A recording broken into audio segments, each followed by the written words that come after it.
Here's a message of importance to millions of people who are continually pale and washed out, weak and run down.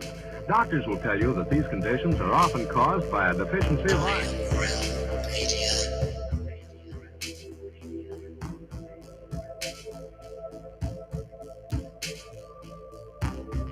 The iron you need to keep you physically fit and mentally alert.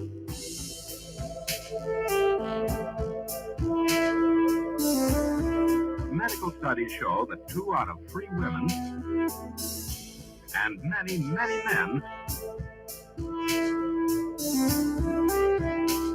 lack the daily iron your body requires in a form your body can easily use and put to work. For you.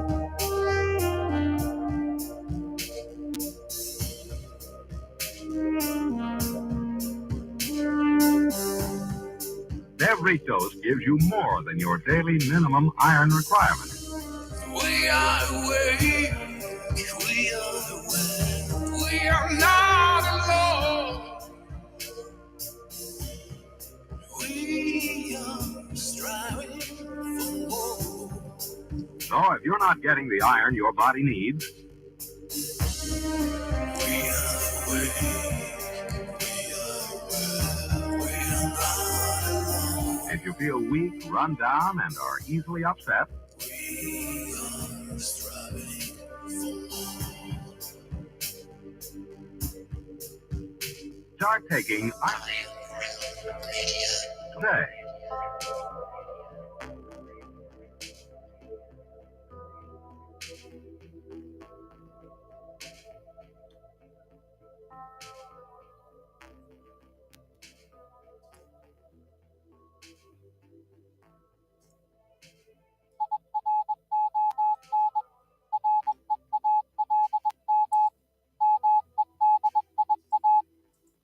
It's Friday, my dudes.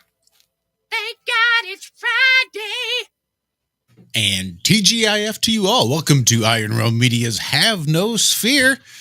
Only we're doing it on the Iron Realm Media podcast channel because apparently somebody thinks that we like to talk politics and stuff when we don't. So I don't know. Here we are. Thank you to everybody that's managed to follow us on over here. It's going to be hit and miss there for a while, I know. I think it was, about this time last year, we had to do this exact same thing. But as a surprise, we've got a big, awesome, exciting show for you. This is one that, because I trust Cammie's excitement, she was so excited. I was trying to crowbar time to get some show research done and just looking at stuff and just finding stuff out and just getting in to some of the background on our guests and just having a grand old time because I was super excited about this show because Cammie was super excited about this show. I figured, fuck it, that's good enough for me. So before we get into it, let's say hello to Mr. Walter Johnson. You might know him from his channel Flat Earth Head here on YouTube's. Walter, how in the hell are you doing, sir? Hello, I'm fine. I'm here. It's Friday. We had a great show this morning. And like you, I did not have nearly the amount of time I wanted to go do research. And then when I went to the channel, turns out I'd already done it all. So been subscribed for a long time and checking your channel out, sir. Can't wait to talk to you. And you guys hear me yapping enough. We're being punished. We'll figure that one out maybe too. And thank you guys for being here. Let everybody know we're on our backup channel. I tried to throw a few things out on Twitter, but who knows if Mr. Musk let those through. So I'm not even sure I could create a community post on our main channel to let everybody know this is where we were. I couldn't find an option to do it. I don't know. So I just said, we'll just see what happens. What's the worst? The quality folks are here already, Exactly. and the rest will get their way over here. We know that. Yep. Exactly right.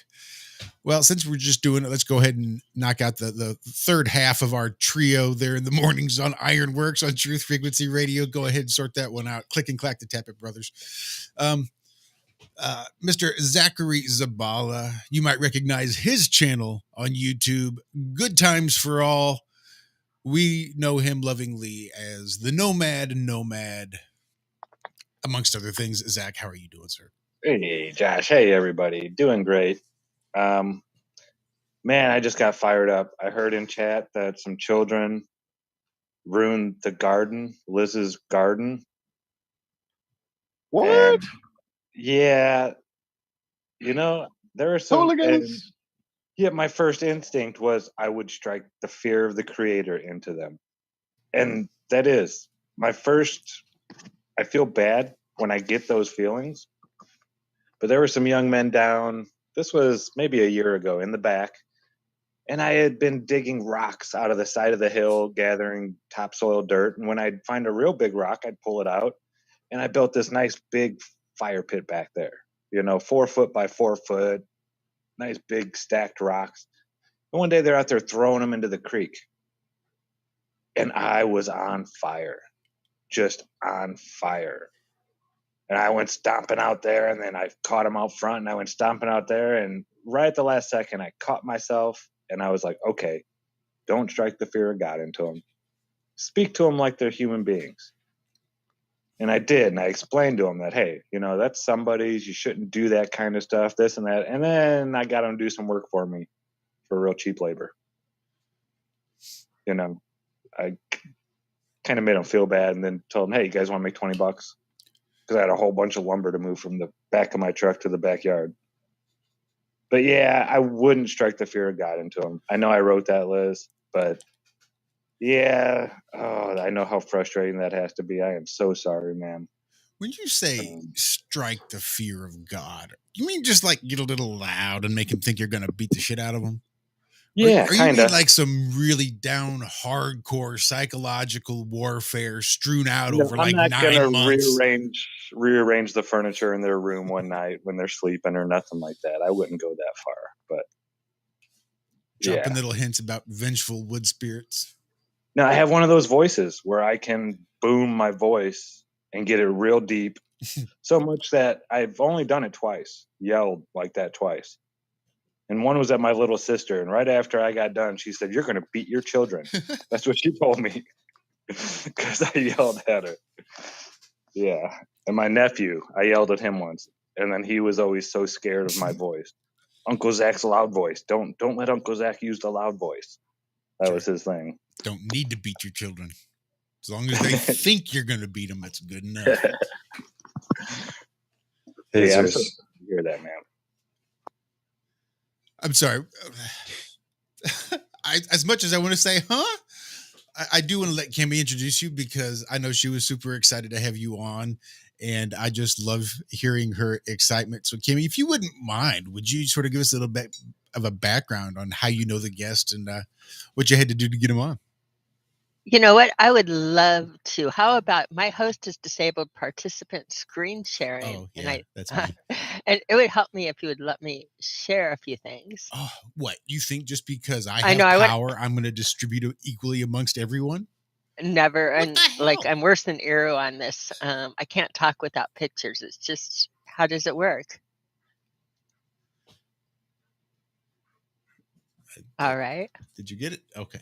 I did. Sure. Oh, now this is not about our guests. This is the stupid news that like you just have to get away from. And this is why you have to, spend your time on things like what our guest is doing and what we're missing in mainstream. Yes, a woman got an STD in a car and now Geico may have to pay her $5.2 million. Why? Woman had sex with the guy. Yeah. She got in a car. She had sex in him. It was in a Hyundai Genesis, which was covered by Geico. She learned after the fact that she was infected with HPV and claimed the man knew he had HPV, but failed to inform her, leaving her with past and future medical expenses and mental and physical pain and suffering. She learned how Geico. Is that the car's fault or Geico's fault or anyone else's fault but her own? Well, you would think that's what anybody with common sense would think. But Geico denied the coverage and was and rejected her claim, which you would think that's what they do. After that, MO and the man entered arbitration, and the arbitrator found that the man had negligently infected her and awarded damages of 5.2 million, which were to be paid by Geico because it happened in the car and he had Geico insurance. So people who have home Car was- insurance, I mean, when does it stop? When do people have to take responsibility for their own actions? Don't go around sleeping with people you don't know and you won't get STDs. It doesn't matter where you do it. No, it's the car's fault. Yeah. I mean, that this is- says it oh is my the car's goodness. fault, and Geico did not take advantage of the opportunity to make it right and instead denied coverage because Geico didn't think that the car did it. I'm with Geico on this. That's how stupid our court is getting in that. But let's get away from that. Let's go to, that was just on my screen on the stupid things when you were in things that piss you off. Things that don't piss me off. Mike Wilkerson. Mike Wilkerson, you're right. I was thrilled. I was just thrilled to, I'm really messy and I'll put me on camera anyway. I was thrilled to, oh, I won't put me on camera. I don't know how to work the screen here. Thrilled to have him on tonight. This is my first invite for a guest on the show that's not in my household or like a very, very, like, again, y'all know what I mean. So I guess we have invited Globebusters, my husband, you know, to the show, and Karen and that, and those are official invites, but it's somehow different when they're not in the house with you. This is my first official one, and I was very excited about it because you wanted somebody interesting. And my friends, a lot of them don't know about you, Mike. I know you. I've known about you. First time I think I heard about you was, if y'all remember, back in early 2018. Does this play? Do you guys hear the video? I didn't hear it, but I see it moving. I don't even see it moving. You might not have shared with sound. I'm going to stop share and do it with sound now because I don't think the video was loaded when I started the share. So I'm going to stop and start it again, okay? Okay. Yeah, where did you guys make that video, Mike? In Alex's studio. It looked I like wouldn't you guys say I were was sitting really around. involved in the making of the video. I was there for a small bit part, but he sweat blood on that one because it was the first time. I mean, what did he play, like 5 different characters? It was a nightmare for him to do that. That was like up to the point when he made that one. That was the most complex video he had done. It seems kind of simple compared to some of his other stuff, but no. Yeah, So that this was is pretty awesome. a lead into it, yeah. They realize, but I feel like I'm banging my head on a wall every single time. If I just got me a bunch of new friends, then I'll be doing fine. No, I don't want to talk about lesser ever again. Getting into the mood. 'Cause every time I talk about lesser, I lose another one of my friends. Yeah, every time I open my stupid mouth, something about NASA comes flying out. No, I ain't gonna talk about NASA again. So I went down. There he is. I love NASA. God, that had to hurt. To meet me a bunch of friends. Well, I had myself just a couple of beers and started talking about NASA again. Well, things got kind of ugly, and I was punched to the floor. No, I ain't gonna talk about NASA no more. There you go, everybody. Mike laid out Alex Michael one time. He got me back though. He got me That back. had to be so much fun. Yeah, in his video, oh god, I just drew a blank on the name. The one about lines in the sky. Chemtrail. Oh, no amount of evidence will ever persuade an idiot. No amount of evidence. You know, so Love that I line. was one of the idiots. I had a shirt on, idiot. So he got back at me. At that time, were you a flat earther when you did the video at that time? Well, I don't know that I would describe myself as a flat earther. Flat earther. Or more was of a it- globe skeptic. I lean globe more skeptic. towards toroid earther, but I'm well aware that by all accounts and measures, there appears to be no curvature, and it measures flat everywhere you look. So, yeah, in that respect, I guess we're all flat earthers. But I saw kind of early on that it was going to be used in a very divisive way by the mainstream, and I think globe skeptic is much better, because that puts it back on them to present the evidence in favor of their model. But yeah. But I identified very much as a flat earther when I was there and in Denver, and it was a very long process for me, though. It was like 6 months before I was even really kind of able to talk about it, because there was so much investigation required. Like some people just kind of get it right away intuitively, and they're like, oh, and they're fine with it. It wasn't like that for me, not at all. Yeah. A lot of the best people in the world that I know are very much flat earthers. So feel glad to be a part of that group. But when it comes to my channel, I haven't really approached that topic at all, except just kind of hinted at it until recently, because especially when they started to talk about the sensorcery ship, that was going to be coming in relationship to flat Earth and Earth shape. I realized that there was a good chance that if I went too far with that all of the research that I was doing in relationship to the mountain, and then later the Heartstones would just go poof, So I don't have enough time to start trying to build things up in other platforms and whatnot. So I just figured I would be as cautious as possible. And yeah, people who are paying attention, they know where I'm at with it. That's exactly right. So I think most like mine, their first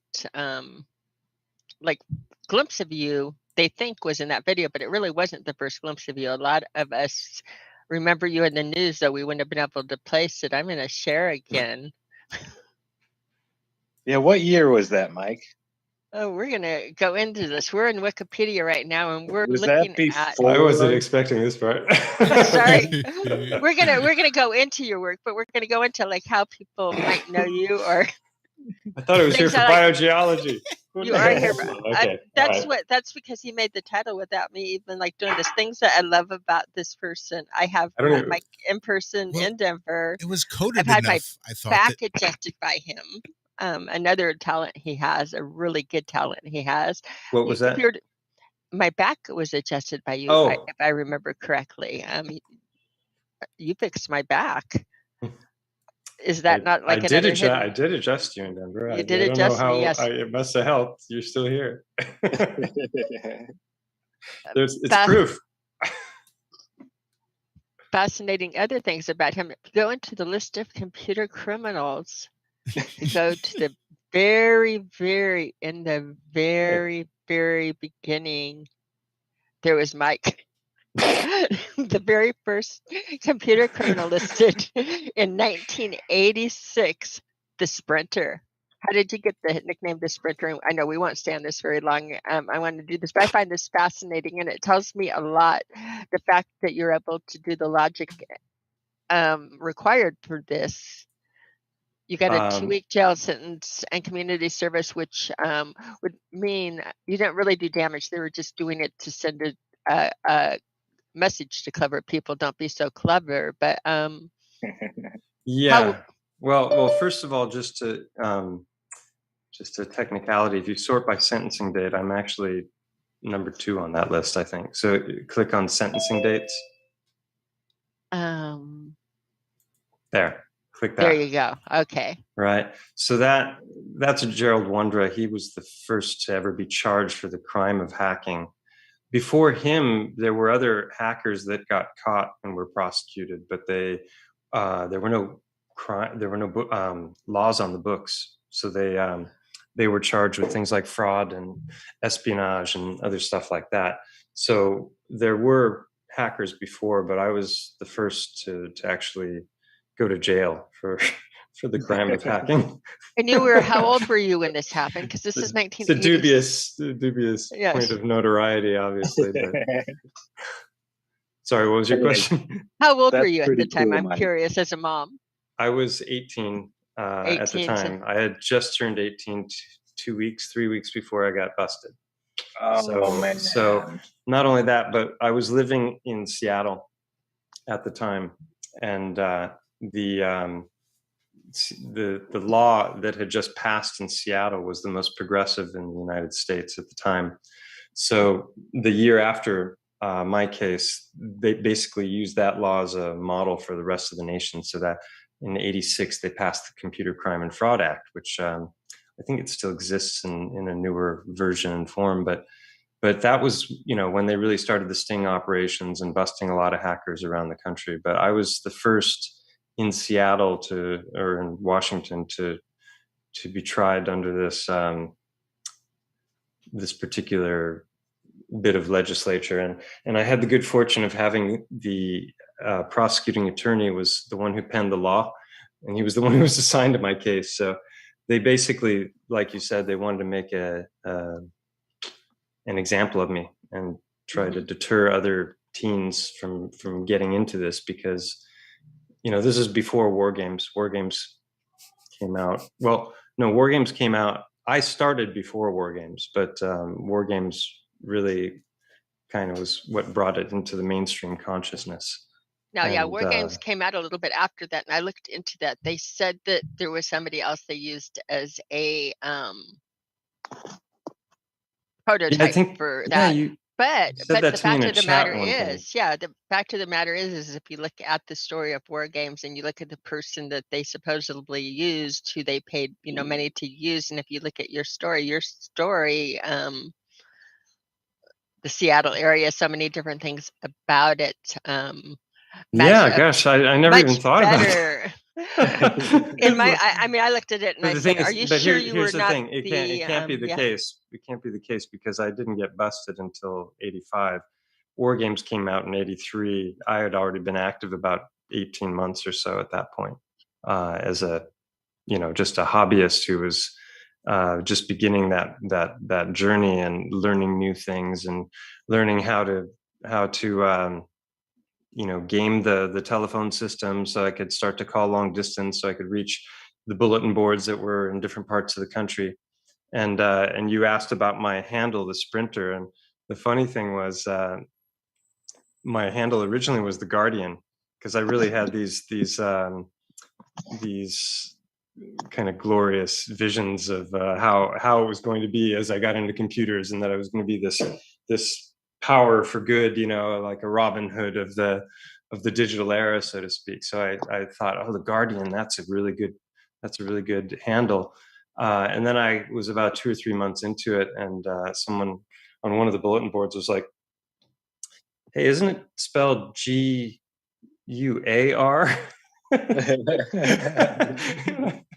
And I was like, I had taken second place in the 7th grade spelling bee. I knew how to spell, and no, I had spelled it Gaur. So I was so embarrassed by that fact that I just decided, all right, I'm just going to scrap the whole thing entirely. And I came up with the Sprinter because I was using Sprint codes to make long distance calls at the time, but I was also a sprinter for high school track. So that was how I became the Sprinter. But did you like the movie Sneakers when you were young? Sneakers was good. That was really kind of the first one that I felt, had some authenticity to it. War Games, there was some of the stuff that they showed there was authentic as well, as far as different tricks that he could do. But there were little errors that pissed people off. Like, he went to go use the acoustic coupler modem. It was the handset that you put down into these 2 little cups. That was back when things were really slow. like, you know, my first modem was a 300 baud modem, and you watch the text just going across the screen really slowly like this, you know. And then when 1200 baud came, it's like, why does it need to be this fast? It's too fast, you know. But the acoustic coupler, like in war games, when they put the thing down, he was dialing out using what's called a war dialer, to dial all the numbers in a particular prefix to listen for computers, to see if there was something to try and, you know, get into and play around with. And so he was doing all these dialings out through an acoustic coupler modem, which is not possible. So it was little stuff like that that pissed off me and my buddies. And you know, it wasn't until really Mr. Robot, you know, this series had 3 seasons. That first season of Mr. Robot was absolutely amazing, and they had people on staff to make sure that everything that was being done in the series was actually possible, and the stuff you saw on the screen matched what the hacker was supposed to be doing at the time. And I'm not up to date on all of that stuff because I got out of it at 18. But it looked pretty good to me. Yeah, that's the one thing. I'm a stickler when it comes to movies. I dabble around in lockpicking just as a hobby. I figured it'd be something neat to learn, and it's fun. Every time you open a new lock, it's like you get this feeling unlike any other feeling. But in every movie, none of them ever do it right. I've only seen one movie, I even forget what movie it is, where they actually show somebody using a lockpick correctly. Out of all the movies out there where it shows people lockpicking, none of them are doing it correctly. And yeah, that always drove me nuts when I'd see somebody and they're taking 2 picks and sticking them in the lock. It's like, oh my God, this is just ridiculous. So yeah, I know how you feel about that. It irks you a little bit when you see something in the movie and it's like, no, that's not how that works in reality. Well, you reckon they got to know that. You think there's somebody there saying, well, you can't show them how to actually do it. We got to give them a little misdirection. Yeah. Well, there was a movie I saw recently that it was about safe cracking. It was actually pretty impressive. I have no idea how accurate it was, but it was very grandiose in the way that it was put together, and, you know, the listening and the complexity of these mechanisms. It's fascinating. Yeah, lock picking was very popular among hackers. There were all kinds of different text files that were floating around, and e-zines that shared all kinds of subversive knowledge, and you know, lock picking and everything to, you know, how to make your own explosives and all the stuff that the government likes to, you know, paint out anyone who's found with that kind of stuff as some subversive that's going to take over society or something. But it was just basically like something everybody had, you know, because a lot of it was interesting, you know, how to make calls for free, how to actually start to hack the telephone system itself. That's a form of hacking known as phreaking with a PH. And there are all kinds of different ways of manipulating the phone system to do what you wanted to do, whether it was make long distance calls or conference calling or emergency interrupts. And then, you know, the real, what do you say, the holy grail of phreaking was something known as BLV, which is busy line verification. So basically, if you knew how to do this, you could do remote wiretapping from anywhere. So even the intelligence agencies weren't able to do that because they had to get authorization on that. You know, now it's all digital, so it's like it's all happening anyway. Nobody has to do anything. It's all being recorded for future use. But yeah, so it's definitely an interesting time. And now here we are having multiple, you know, video calls. And but when I was in it in the very beginning, we were on these teleconferences called Alliance teleconferences that were built for basically corporate use, so that they could do, you know, large conference calls, and you would call into a number and you would set it up, and then you could call out and you could connect to, I think, as many as like 50 people, 50 lines. Anything above like 12 got kind of unmanageable because there was no way to mute people like you can now. And sometimes it was just crazy, but I was up all night on those things, and you'd fall asleep with the phone next to your ear, and you'd wake up because the conference was still going, and then every once in a while the authorities would show up and scare everyone away. But for the most part, those lines were used by hackers for years without it ever being a problem, and no one ever got busted for it. The theory was that they were using it for tax write-offs, for fraud, and makes sense. It's like nobody else was using the service, but they could get reimbursed for it through insurance. So we kept them afloat, maybe.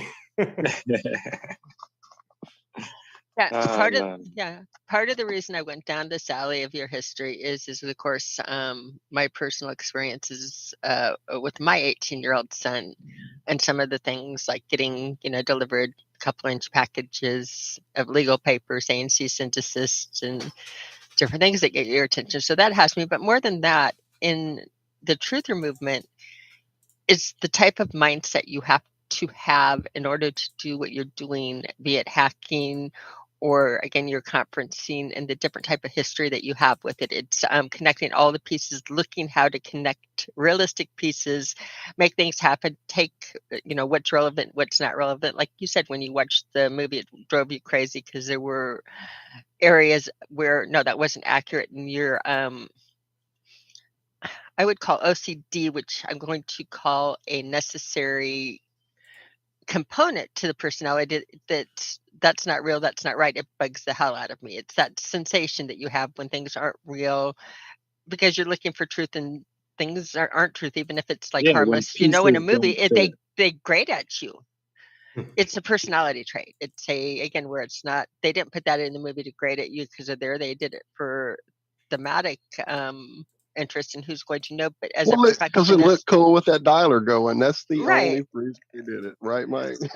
but with Mike, it's right. It's correct. You're like, well, it's easier for the audience to understand what he's doing if all of a sudden there's just a number on the computer, right, a visual and a aid, tone. Exactly. Right.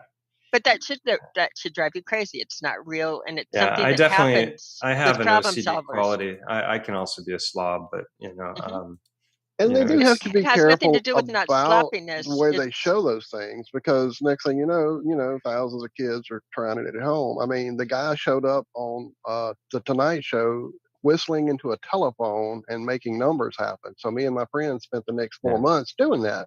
So you have to there be were careful a what you couple let go through.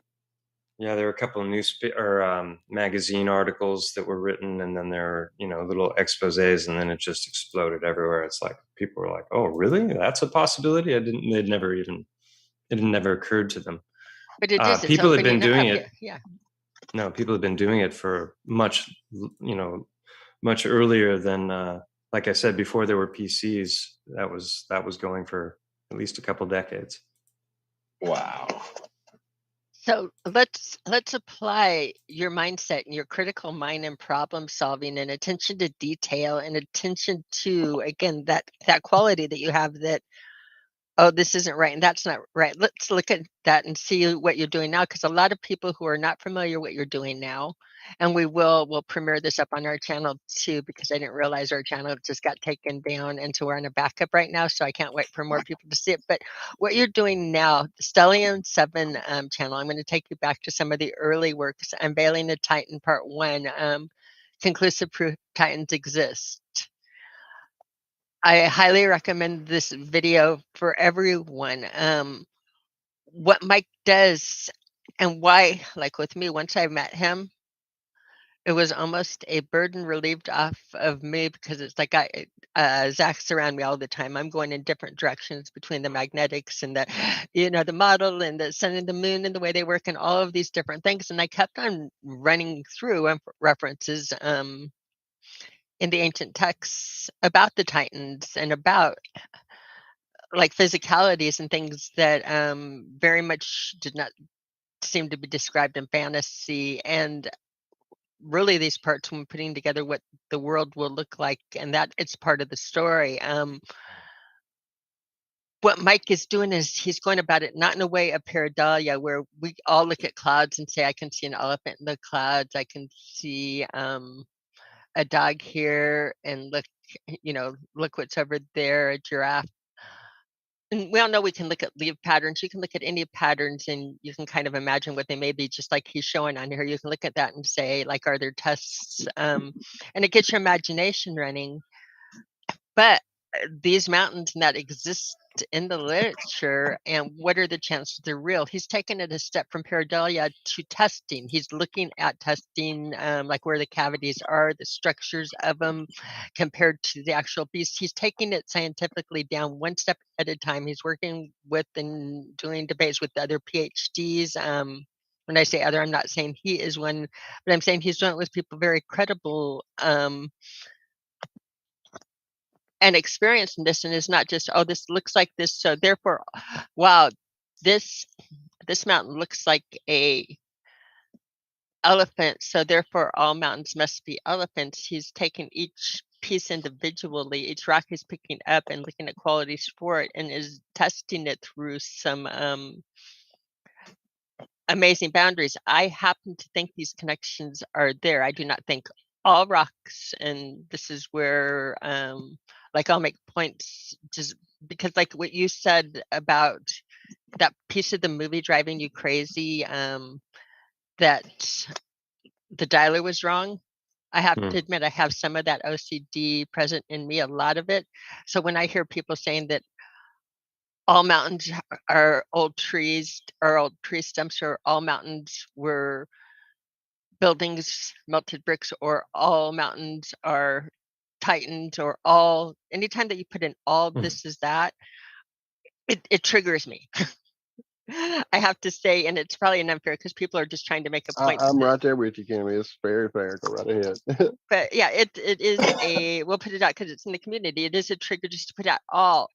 The funny thing is I think that some mountains were titans, and I think that some mountains might have been old trees, and I think that some mountains are melted brick or ruins of brick. Look at Petra and things like that. I believe each one of the statements has some truth in it that gets washed out as soon as you call everything that. It gets completely diluted. It completely went, as soon as you make the observation of everything is this one thing, it takes every bit of specialness and that out of it. So I'm not quite sure, because I'll argue with you if you are on here. I don't think that you will, because you've always been a realist. I don't think that you think every rock was a titan, and if you are, I'm going to take you up on it. Definitely not. But I No, do. my answer to this, because I've had, like, Jerry Camp has done a couple of videos just mocking my channel and saying this is ridiculous, this is a melted building, and I have no problem with the whole melted building thing. I've seen footage, I've seen pictures of brick melted, I've seen landscapes that could totally have been, some of these, what they're calling Tartarian brick, infrastructure that looks like it got hit by something big time.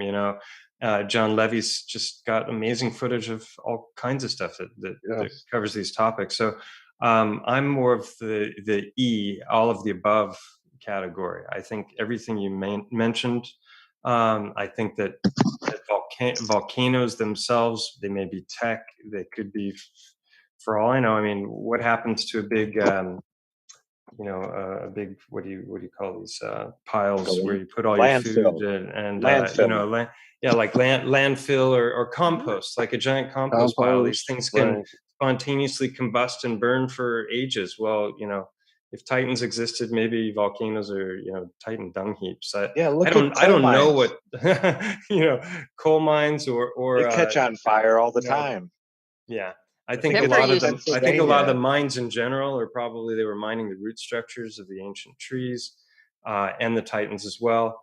I think a lot of the buildings that the what many are calling the Tartarian structures were they mined the titans, and they made use of those materials to build their structures. And so yeah, I think it's a little bit of all of that stuff. That's my sense. And the same thing with the whole Earth shape thing. I think it's a false dichotomy. Everyone's like, oh, is it a globe or is it flat? And then you've got, well, so many of the ancient cultures have the cosmic egg model, which is also a globe of sorts, but it's kind of turned inside out, and so I think it's all the Hegelian dialectic. It's divide and conquer, get us arguing and quibbling amongst ourselves about whether it's flat or whether there's curve or what, and in reality, it's something probably more fantastic and grandiose than any of us can Yes, even indeed. fathom or imagine. And I think that I've learned a tremendous amount, watching Globebusters over the years, because I was turned on to things like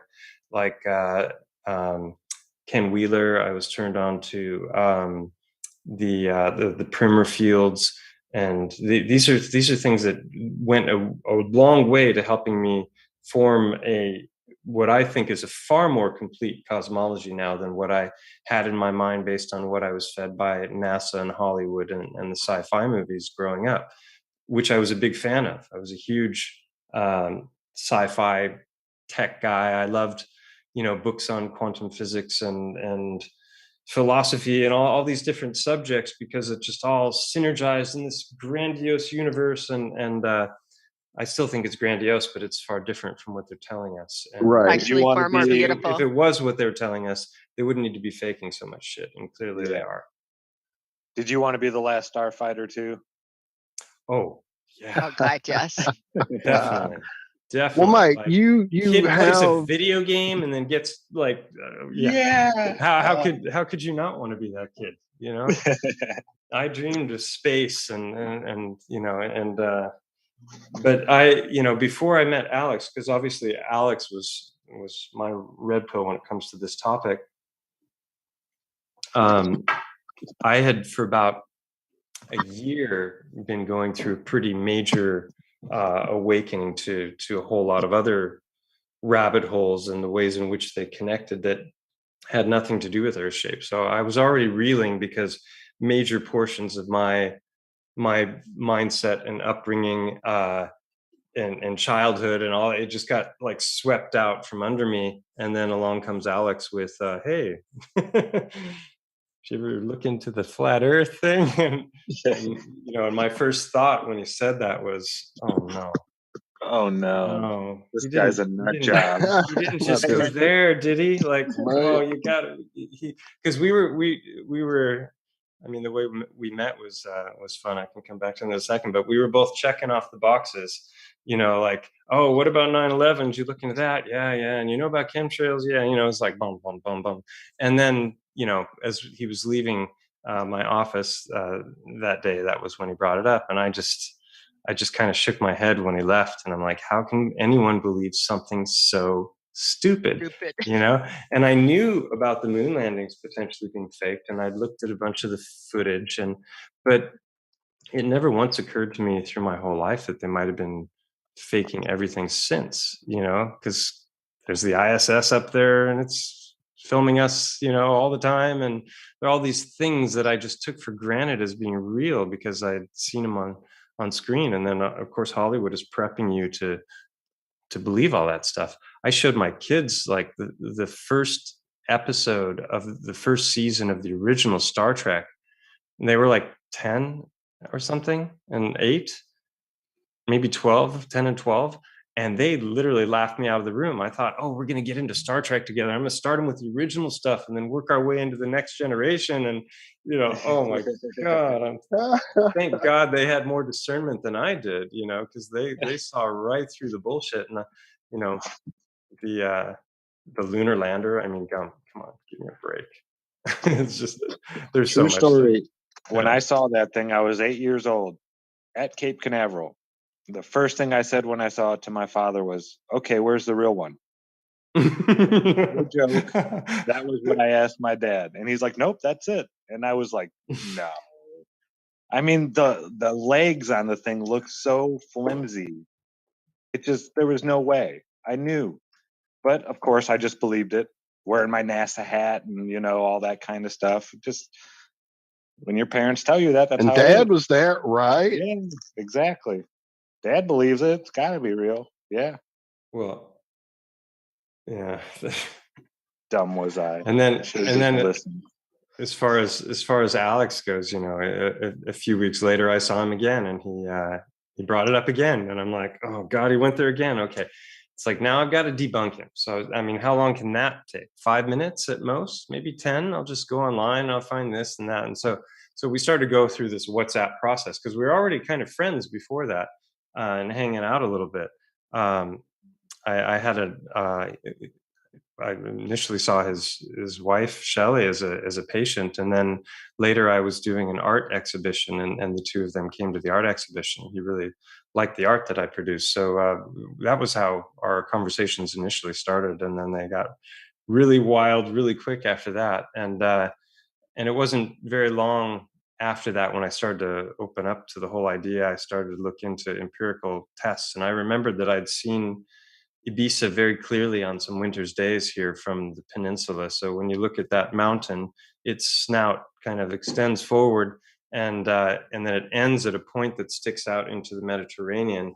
And then off that point, 90 kilometers away, 60 miles, is the island of Ibiza, and even further away is Majorca. And I went out there, and just with my phone, I didn't even have like a P900 or anything. I took some photographs with my Samsung, and brought them back and zoomed in and looked at them on the computer, and there were very clearly discernible peaks, and there was a valley between the two tallest peaks, and then you could see the horizon, and you could see the space between the horizon and the top of the, where the valley began.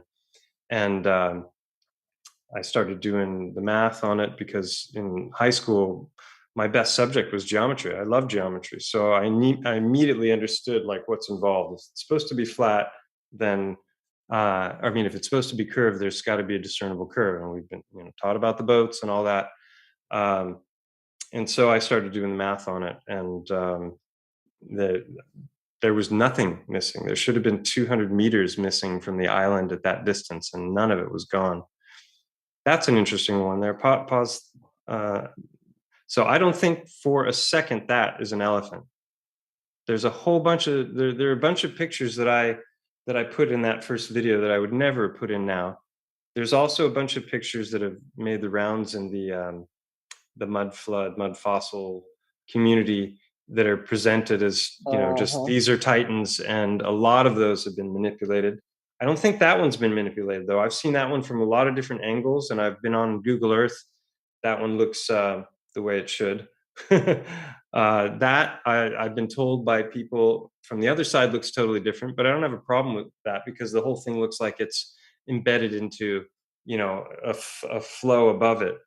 But so first I got introduced to mud fossils, just randomly coming across it on YouTube, and then from there, that video actually to the right there, Petrified Titans by J Dreamers, that was a big one for me. Yes. Because he was taking the works of Roger Spur and the things that he was talking about as far as paramineralization and rapid petrification, and he was linking that to mythology and showing these overlaps between different mythological themes from different civilizations that we had Paul Bunyan in the US, but a lot of cultures have these titanic beings in their mythology that are it's just a part of their history to the indigenous very often. The Atlas Mountains was supposedly Yes, absolutely. The Native Americans here. Oh, I'm sorry. I'm having trouble, guys. Yeah. I had to switch over to my phone because of a storm knocking out my power. So I'm probably stepping on everybody trying to talk. I apologize. Oh, you're fine. No worries. You're No just worries. fine. No, you haven't stepped on us. Yeah. So the thing I wanted to say about the Petrified Titans, what was it? I lost the thread. I was saying that a lot of those photographs that were making the rounds and everyone was sharing have now been shown to be photoshopped. But there is so much good footage out there. But the problem is everyone's just looking at things from one angle or more or less one side, and it depends on the lighting, and it depends on sometimes the vegetation, and there's not a whole lot of discernment there when it comes to this. And if something looks like something, then it is something in their world. And exactly, pareidolia, it's very important. Again, pareidolia should be a jump off spot, but just because something looks like something, it should be maybe I should investigate further. It should be a complete jump to I learned the term from Jay Dreamers. I mean, I intuitively knew it as a concept, but I didn't know the word for it until that video. And so that was really, I mean, I was already onto the earth-shaped thing, ancient cosmologies. I was big into mythology as well. Big fan of Joseph Campbell's writings and Yes. cross-cultural study of mythologies. And I didn't know about like syncretism and Santo Spinaci, but I was intuitively a syncretist growing up. I had very unusual background with my parents were hippies in Southern California, and I grew up. One year we lived in a small ashram, and people were meditating and chanting in the mornings, and it was very alternative upbringing, and it wasn't Judeo-Christian at all. And so I can't remember why. It's starting to get late for me, so my brain's a little not as sharp as it usually is. You're right at home, brother. You're doing You're good. so doing good. Yeah. So anytime you're ready to step away, you just let us know. We don't want to keep you. I do oh have no, more questions. I can keep going. I'm just not. I wasn't remembering my train of thought, so sorry. It happens. We're taking you through, like, where you're talking pareidolia and the way that, Yeah. again, you'll jump there, but yeah. So basically, the aha moment was because that mountain that you can see there in the upper right of the screen, which has been photoshopped, but that was photoshopped by the guy. I don't know if everyone's probably heard of Sibs on Insta. He's like specialized in all these photographs, and has a huge following. So he helped me because I didn't have any photoshopping skills whatsoever. The very first one of the thumbnail on Unveiling a Titan there with the clearly photoshopped tusks, that one I just found randomly online, and it was just, it was hilarious because it was visualizing. You can see there's an indentation there. It's like, it's the perfect spot for it to to be coming from, but it is Photoshop because it has to be. It has to be. So yeah, so then that was just kind of a nexus of a number of different idea threads, and then the other penny drop was Wakey's Geology Revived or Unveiled, or I can't remember what the exact title was, but he had a lot of great information in that video that made me realize that a lot of the kind of the cornerstones of geology might actually be sitting on shaky ground, which was not something I figured. Geology, that's a solid science. It has to be right. All of our tectonics, come on, man, right? All that stuff. How could that be right? wrong? How we know it's perfect, right? Yeah. So I just had to start. I had a background in gemology, not geology, and then when I started looking into geology and seeing that what they were teaching you in geology on how rocks formed and everything was totally different than when you got into advanced gemology. What they were teaching you, when you had to be able to detect if something was grown under the ground or above ground, because it was identical substance, and the only difference was one was grown above ground and one was, grown naturally, one laboratory and that. So you had to get into how they grew, how they formed, and you can watch them grow. You work with people at laboratories that make them, and you sit and you talk to them in seminars, and you go over the processes and things like that so you can detect. So I had a really strong background in that in my own little world, and then I get into flat earth and I'm reading geography and how all of this stuff, I was completely blind to it in gemology because they keep you so busy. You just have work on your desk. But I'm sitting here seeing how all of this occurred, and they grew over millions of years, and and it's like, that's not how it works. That's not how it works in reality. Wait a minute, fossils, things in laboratories, we can start fossilizing them in 2 days. It's not, and you can see over a crystals few glow years. and grow in time-lapse photography. It's not. Yeah, you can. I can put. I have a microscope here, and I can put solutions on a slide and watch crystals grow out of it in real time. I don't even need time lapse. You can see them at a micro level. See, this has been one of the frustrating things for me in all of this research is that I've got no sugar background. water. Oops, sorry.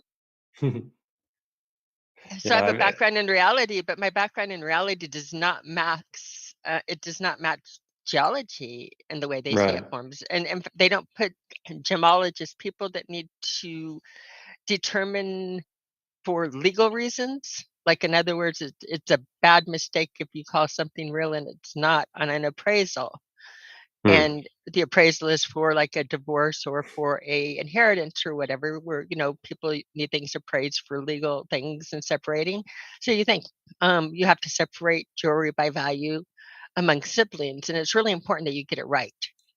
Hmm. So Interesting. Yeah, I I would can call imagine. I would call it a science of reality, meaning Yes. that Interesting. they have to teach you really how it works, because you have to determine for if you do geology, that's theoretical science when you say it takes like 300 years or 300,000 years to do this and a million years to do that. And this is It's all not empirical theoretical. science. That's the It's not theory. empirical. It's not it doesn't breed, you know, it doesn't cross over into reality when you can see crystals growing and rocks growing in real time, reproduce it in real time, and know that it does not take the time element, it takes the conditions element. What's Hmm. important are the conditions.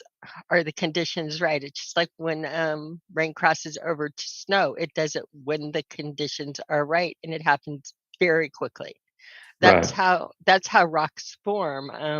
The You can see with your terrain is all. The yeah microbe is nothing. Yeah. In history books, Titans, a lot of the times in the stories, there was a lot going on where you had supernatural powers and you could be turned to stone, and that was very predominant. Yes. But even on its own fossilization, when it takes place and does the form, what happens is like the elements of what it was are putrefying, and then crystals are replacing it, but they have the boundary of the outside body to fill it, because that's where the elements were. In other words, it's the elements that are growing and putrefying and now under a condition to crystallize are in that one little area. So that little area produced those conditions for them to crystallize, and you can take the shape of it roughly on it, you know, your boundaries of it. I just Yes. dropped a link into the chat. Could you play that one? Share that one? It's just a quick 50-second video I can if you showing tell me which chat. this chat right here in Zoom. In Zoom But chat. it's a Okay. video showing one of these waterfalls where people hang things Right. underneath this water. Yeah, they were And talking they about turned to stone. Mother Shipton's cave. There it is. She was also a prophet apparently, and she talked about a lot of things that line up with, I think, Edgar Casey's readings and other people. But yeah, it's this extremely high mineral content water, and basically people hang there.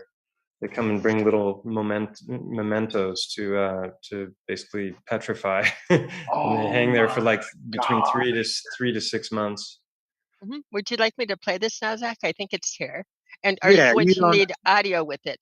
It may or No, may I not. don't think so. I think the Before images you started, I just wanted to finish the thread that I forgot. So if you look on the picture there, Montgo, and then off the coast is Ibiza there, and that's it's really small though. It's not that big one. That big one is Mallorca. But yeah, it's right below the N in Montgo. That's 90 kilometers, and I did all the calculations, and then I got on Metabunk at one point because I figured, okay, I'm gonna use the most conservative Earth curve calculator that is out there, because they're the guys who were trying to debunk all the FE people. So that's got to be the most rigid of them. Yeah, so basically none of it was missing, and I ended up getting into a debate with them and they started talking about atmospheric refraction and other things. And it's funny because I was actually in the Flat Earth 24/7 Discord a couple of years later when Mick West came in to go head to head with QE and somebody else, I can't remember who, and he basically admitted, and it was live and recorded, that he had arbitrarily come up with the number that was used for standard refraction in his calculations. So I called him. Yeah, so That's funny. he basically admitted to just fudging the numbers in order to make it. I mean, that's not what he was admitting to, but that's what he admitted to. but between, being pretty good in geometry and studying a bit of math, and it was interesting. So I got into this whole dialogue, and I realized I'm not getting anywhere. And they basically switched the title of, because I was like, does the distance to Ibiza prove that the Earth is flat? And then they changed it, and then they added, no, it proves it's round after the title. And I was just like, forget those guys. But I should have gone back later when he admitted that he invented the standard refraction number. You should have been talking to me too, because Zach was in the house and Bob was in the house, and I was throwing things. I think this was before I knew you. It was before Denver. I went through that process. So it was before Denver. Zach wasn't here, but I've gone through this temperament many times on the refractive index, because I am so nerdy that I've had a refractometer for over 30 years. My own personal one. Zach sees it, right? I know, in other words, this is something that's like I've been using when I worked, I used the instrument multiple times a day. I understand what refractive index is, and this is another like anal point. There's aren't there 5 different kinds? Well, that's when it first gets of all, really complex. It doesn't get complex at all. They make it complex, and it's very, very, very simple. It's very simple. It gets complex when they start talking about stellar refraction and then mixing that with terrestrial refraction. And they don't distinguish between the two. They just say refraction. It gets complicated because they throw shit in it. It only gets complicated because what is it when you can't dazzle them with brilliance? What do? You baffle them with bullshit. It gets confusing because they are baffling you with bullshit. Some really easy things I can tell you: 101 on a refractometer and 101 in reality. It doesn't matter if I have a little garnet, or we'll do a sapphire. It doesn't matter if I have, because the garnet's over the limit. It doesn't matter if I have a little sapphire and a little green sapphire, a big blue sapphire, and a medium orange sapphire. Different colors, different weights, different. It doesn't matter how big it is. I'm going to get the same refractive index on all of them.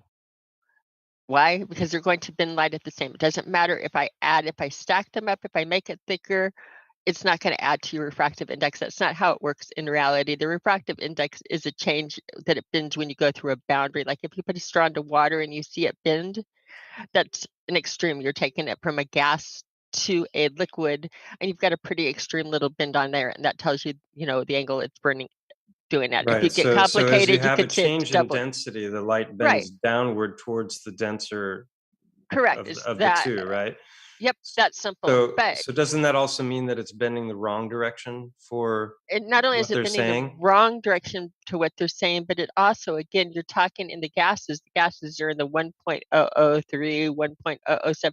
You're talking the ranges that your gases are bending it are so much more minute than what you're doing, like showing a straw in water at that. In other words, it's a completely you're talking about gases doing it. They're not going to get that extreme reaction that you're getting there, and having more of it isn't going to give you more of it. In other words, you don't gain refractive index with more of the material. It doesn't accumulate.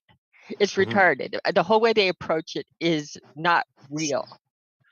We could have we could have a complete thing on you. I can show you with demos. I can demonstrate it on equipment. I can show you where it changes, and I can show you the minute numbers.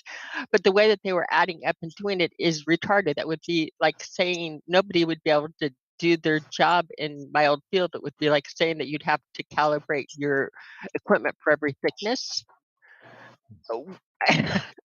I mean, things have a refractive index, and I get when all this was going on, it took me about 10 minutes. I went and researched, actual tests that were done on atmospheric refraction, and they came out to find that over 250 yards, it was so minute, they just said negligible. It was in the millimeter.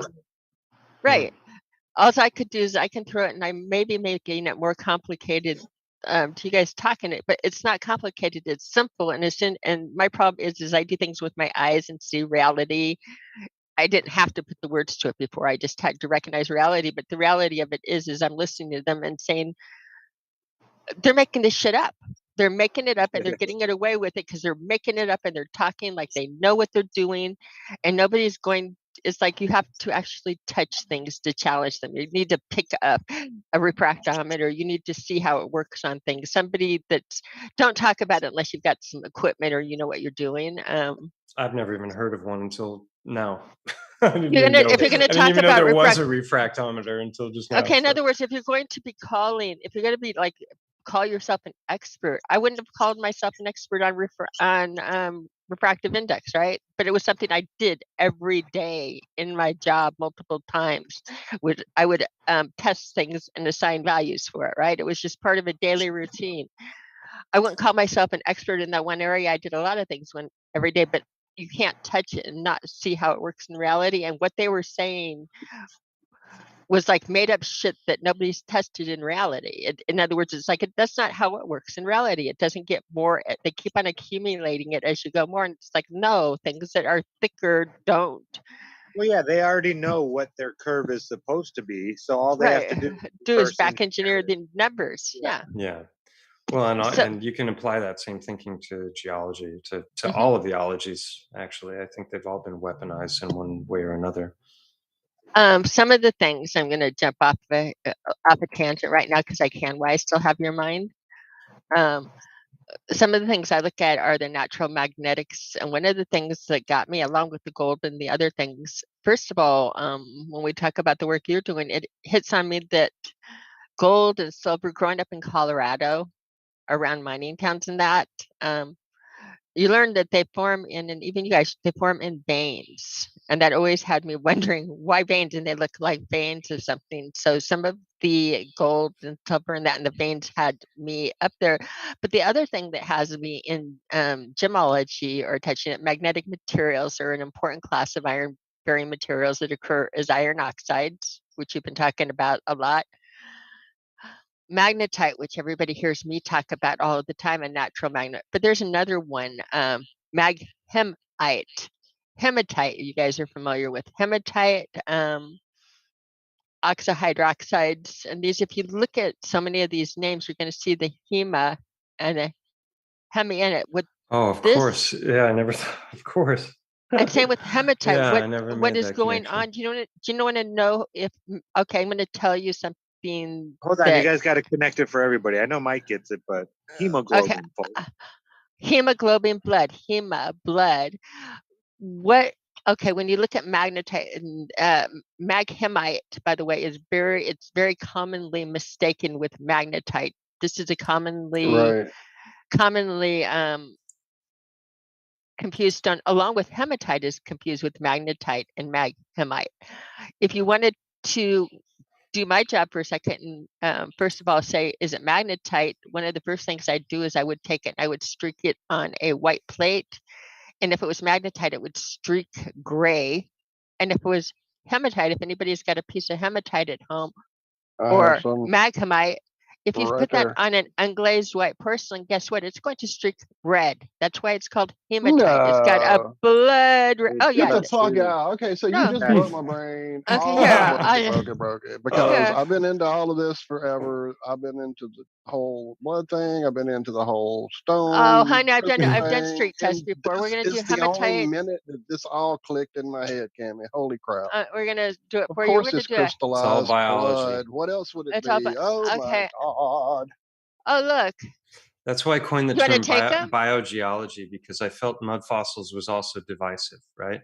Because he had this theory about paramineralization, which is this slow exchange of materials over a long period of time. He's just saying that it's happening a lot faster than it does in mainstream geology's world, which is tens to hundreds of millions of years. But in his world, it could happen in a much shorter amount of time if everything's encased in mud. That was his main theory. I heard from somebody yesterday in the live stream that I did that he's been talking about more electrical kind of possible things, but I haven't heard any of it from his own mouth. That would be a really huge pivot in the direction of what I've been talking about for 3 years now, which the things that I found made zero sense based on mud fossil theory. Some time ago. Oh, Roger's talked about a ton of stuff for a long time. He's got, probably Well, over the 1,000 electrical videos. stuff. People I call mean, me a copycat and a pretender. no, dude. That's how I found your channel. Between him and Jay, I know that's where because when I went to you, when Cammy clicked the link into her, I dropped her link, and I was going to do the research. I was already subbed and had watched half your videos, and I'm like, well, no, I know this guy already. So yeah, I'm sure that's where I found you. Is going down. Roger is a rock star, man. I've been checking him out forever. So yeah, he's got Yeah, that he's whole. also a bit stubborn and rigid. Oh yeah, I that's mean, what I'm saying. and He's he's a always right. hardcore character. Everything is Oh, indeed, 100% with him. he is always Right. And yes. everything, whenever I encounter people like that, I always pause and I kind of step back and I start to be more skeptical, because to me, the most knowledgeable people I know are usually the most humble, because they realize how much they don't know. And, Right. so they're a lot more pleasant to be around than somebody that's like everything that comes out of their mouth is an absolute. And I have a real problem with that. So this is where I have respect for you, Well, and this- I'm so grateful you're here, because going into the yes, my works, God. you have such a reliable. I mean, some other people are getting some of the interest now is starting to go to your channel, but your channel is not fluffy. Your channel is not based on fantasy at all. You do the hard work on it, and in the background it's like it's fun, because I almost feel like I don't have to cover any of it, because I almost feel like you've got my back, or you've got the world's back on it, because somebody is taking it seriously and not just trying to entertain people by saying everything is this and that you're doing the work. Somebody's taking it seriously enough touching to it. engage in sense sorceryship. Yeah, sure. Right, because the fifth video that I made, or it wasn't the fifth, but it was the fifth unveiling a Titan video, was about that. It was also about more discoveries in the eye, anatomical features in this cave that's the eye of Mount Go, which we didn't really go into at all yet. But so there was that, and then also basically, I mean, my sub count is at a standstill, and I put out 7 videos, and I'm getting the highest views I've ever had, with the most watch time, the highest click-through rates, and What's the number? and my sub count is at 0. Like I'll get like 2 or 3 from a video, whereas They're not promoting him. He's so good. Yeah, the first 2 years of the channel, like every video I put out, I'd get 100 new subs. And then I did an interview with SGT Report, and that was before he got yanked from YouTube entirely. And he had 750,000 subs at the time. I got 6,000 subs in a week from that interview. I got a 700 from John Levy just mentioning my channel once. That's probably when I found you. And then yeah, and so for the last 7 videos, which is really interesting, because I've done a whole ton of disclosure about myself also, and my past, and I think some really interesting content and some live streams. People are loving it. I had a lot of people watching live when I was doing some of these things, and like 0 new subs. So there's censorship on the mountain. There appears to be like, okay, we'll cap him at 18.5, because I've been there for quite a while. Yeah, so the more this gets out and spreads, the better. But I decided early on I wasn't going to do like I've seen on other channels, is just like keep repackaging the same information over and over and over again. It's really good for people, actually, because repetition, drums it in, and then they start to remember things, and instead of it just being like a mind blow, and then they go back to normal life. So it's good in that respect, but it's not my style. I have too many interests, and it takes too long to produce these videos. So at one point I took a year off, and then I took another 4 months off, not producing anything. So I don't have really that many videos on my channel, considering the number of subs. Videos you have are so good. Hey, Zach, can you come in here a minute?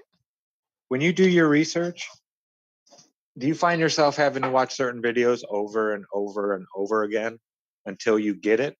Or do you move on and try to find another way to comprehend? Well, I take in videos, I take in a lot of information, but surprisingly, when it comes to these subjects, you'd think I'd be really, really curious about learning everything I could about what does mainstream geology say about this, and what are some alternative theories, and I've been trying to just keep up with life and my chiropractic practice, and produce videos on the information that I've gathered, that maybe if I knew more, I wouldn't be so confident, but it's been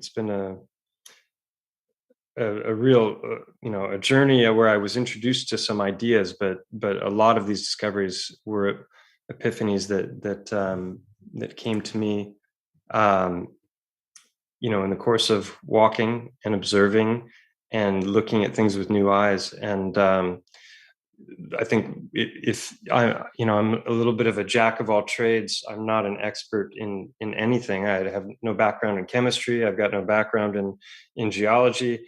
And here I am, supposedly, trying to take on an entire ology. It's been a strange time, actually. Yeah, there's Mother Shipton's cave. What isn't clear is what happens if you slice them like right through the middle. Are the insides petrified at all, or is it just encased in mineral? Same thing with Lake Natron. That's another, if you do an image search for Lake Natron, it's this place where basically things that fall in it don't come out because the mineral content is so high, and they end up getting encased in this mineral material. They look petrified. So how long? Well, I'm not. That's what I was going to say. Is I haven't had a whole lot of time to take in a ton of other content when it comes to this. So I've just been showing what I'm finding and the correlations and how it correlates to anatomy and histology, which is the subject of tissues.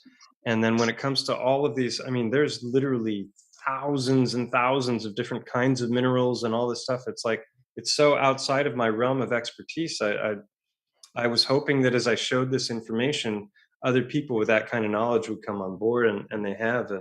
I posted a video recently on my channel with a guy who's got a PhD in inorganic chemistry named Dr. Lenny Time, and he's totally on board with my findings, and he's actually, brainstorming, trying to understand some theoretical models about how that could happen, how that transmutation of elements could take place, because we know that transmutation happens in biology and nature. It's not really talked about. They tell us that these atoms are born in the hearts of stars, and then they supernova out into the universe, and then they conglomerate due to the magic laws of gravity, et cetera, et cetera.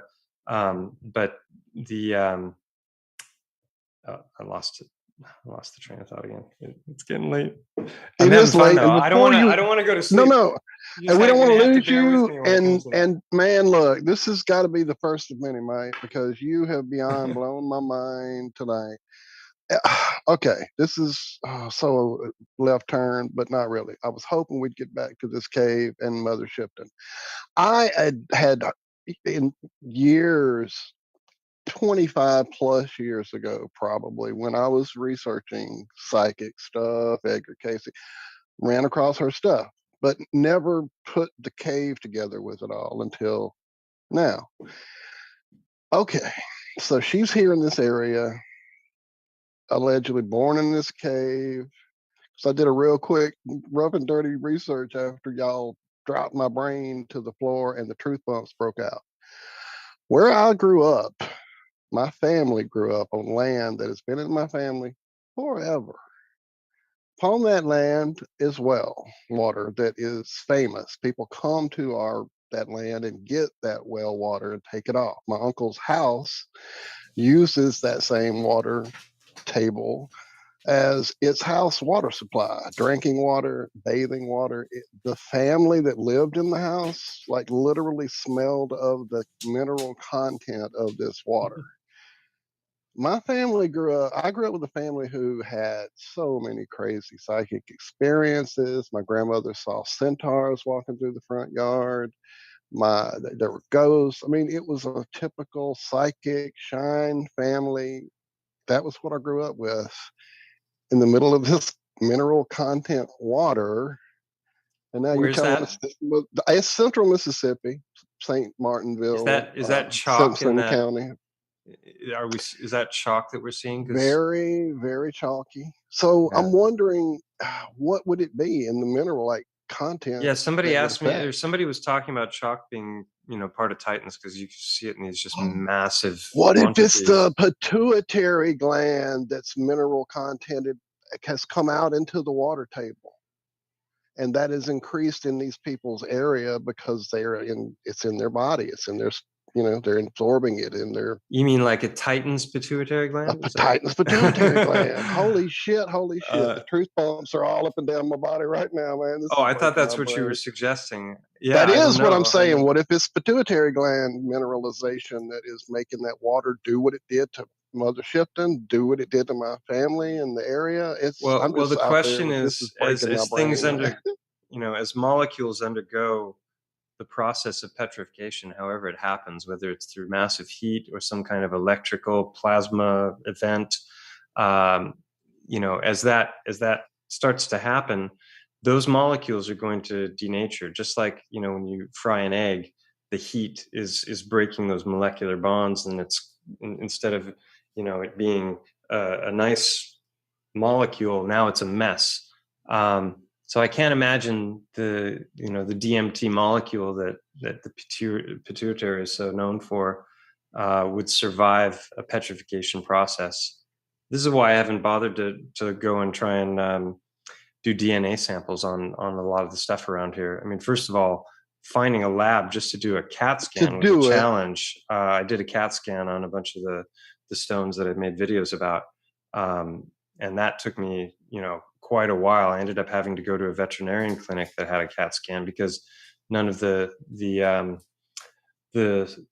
central salud, sorry, that's the Spanish, the health centers, the hospitals in this region that have the equipment would do any CAT scans on the stones for me because they only would do it on human subjects. So that was a real pain.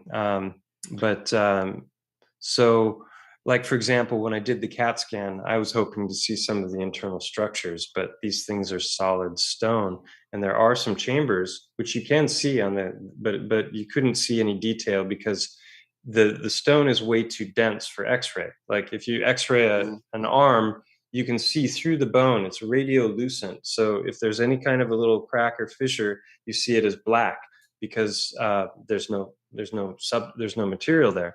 To reflect back, I guess, on the radioactive bombardment.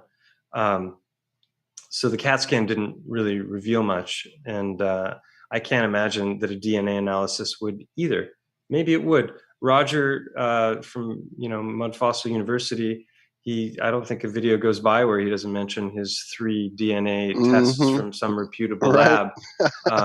And who knows how reputable the lab was. Have those tests been repeated in other labs? No, but not to my knowledge. But he'll tell you that that's because after he pulled it off and did it, and got the results, that there ended up being kind of a broader lockdown on those kinds of testing for these kinds of subjects, which makes sense. I mean, you'd expect them to try and hide it if there's truth to it.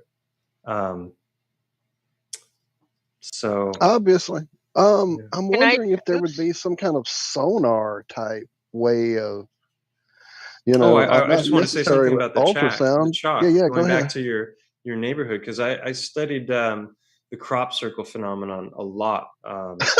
Dude, we have got to hang out, Mike. We have got to hang out. Yeah, I read. I told you all. I got to hang out and met Andrew Collins at a UFO conference years ago. Go ahead. I saw some documentaries with Collins. He's in just about all of them, I think. Yeah, he's amazing, man. His energy, like when you feel his energy, it radiates off him. He's amazing. Go ahead. Sorry. I read a book called Secrets in the Fields by Freddie Silva, and that laid out the research in a very, very effective way. And then there were some documentaries that came out with the high definition aerial footage, and there were a lot of theories about chalk, because you have, in this part of England, you've got Stonehenge. There's an even bigger circle Right. And called Glastonbury and all that. Avebury. Right. Avebury is the biggest of the Neolithic stone circles in the UK, as far as I know. You've got Adam's Calendar, which Michael Tellinger likes to talk about, down in South Africa as well. But in the area of Avebury and Stonehenge, you've also got these famous hills with the chalk diagrams. The Penis Man. I can't Yeah, remember so the name. so Yeah. one of the big theories about the chalk was that there's there are all kinds of electrical effects that are happening as the water is flowing through it. I don't know if does chalk have piezoelectric effect? You would know, Cami. I'm not You sure. Sorry, I had to I unmute. think I'm so. right now Muted, right? going into. I I think didn't get a whole lot of chalk to test in jewelry. It wasn't a heavy one on there, but I'm going to right now look at some of the properties, and I'll be able to tell you more in a couple of minutes based on it. What I did want to say is that when you're talking about the we don't know how the transmutation happens and things like that, I would suggest that you go away from your sciences and go into industry where they do know, and go into the jewelry industry and synthetics and how they make Polymers, grow, yeah. not only polymers, but how you grow crystals and how you grow all of the minerals. We can make gold. We can make anything that's in the ground. You can grow above ground. You just have to get the conditions right. Which again, diamonds are one of the fun, interesting ones, because we found when we actually grew them, they grow much better under low atmospheric pressure than high atmospheric pressure. The things you learn when you What? It's actually not go. £1 million for a million years? No, no, The no. man has to What? squeeze Not at it. all, because we are growing That them in means they're not laboratory worth now. much. Damn. Don't tell the De Boers in South Africa. But I would, from Send out a a hitman. standpoint of wanting to know, even though you can make fun of the jewelry industry, and it should be made fun of, what anytime you have people selling little things for that much money, people are going to either figure out how to replicate or fake it. And in the case, it's gotten so the testing has gotten so good in with our equipment that now that in order to try to fake you out, you have to fake you out with the same thing that again is grown above above ground and grown by people instead of created. But it is happening. So you can create, if you go into fossils, you can go into the scientific entomology and see how long they're taking to make the fossils. And just like right now, if you go to Yellowstone, trees are fossilizating while they're growing, because the fossils in that happen mostly around water. You need water. It's counterintuitive. You need That's water. suspicious, And don't you think? don't you think? But that's how liquids and that. I also recommend in your chat, I dropped in it for you to drop a link when you were doing a live stream, something called Crystals 1958 that Yeah, you I've said, seen I think parts of it before, and I haven't gotten back to it since you dropped want it. you Sorry, to. I I didn't know do my homework. Sorry. you don't need to, but I think if you do your homework on it and you watch how things, because I can do this, anything in the movie that they're doing as far as like we've made bismuth and I have slides and doing crystals, you'll begin to see, if you look at this and see how the elements, if they're in liquid and the temperature is around and melting out there, how they will grow. You can watch them grow in front of you and transmutate. It's again like watching cells reproduce under a cell with humans or plants. You can watch it in process with a simple desktop. I mean, I have a $115 desktop micro scope. It's not even expensive. I did make some adaptations on it, but it's again, we're not talking about really expensive equipment. Zach's going to come take me away from chalk because I'm being boring on it because I was going to look at properties, but no, it's fine. You can put something else on the screen. But I think a lot of the answers that you want are really there, but they're not hidden in science, they're hidden in trade. Yeah, I haven't even gone deep into it because I feel like, well, first of all, if I'm right about any of the stuff that I've shown about the hard stones or the mountain, then major parts of geology need to be rewritten anyway. So why They would I do. It's spend a whole bunch of time trying to learn what they're telling us the rocks are when they're completely wrong about them? or at least They are. most of them, or some of Mhm. them. At the very least, I've identified a pattern in the smaller stones that was not in the scientific record, and the people that own the lab that I sent the rocks to, they took to calling them heart-shaped stones. Um, did you see that, Cami? But the paradigm crushed video that I did, it was 3 hours long. I would be I may not have seen surprised all if of you saw it.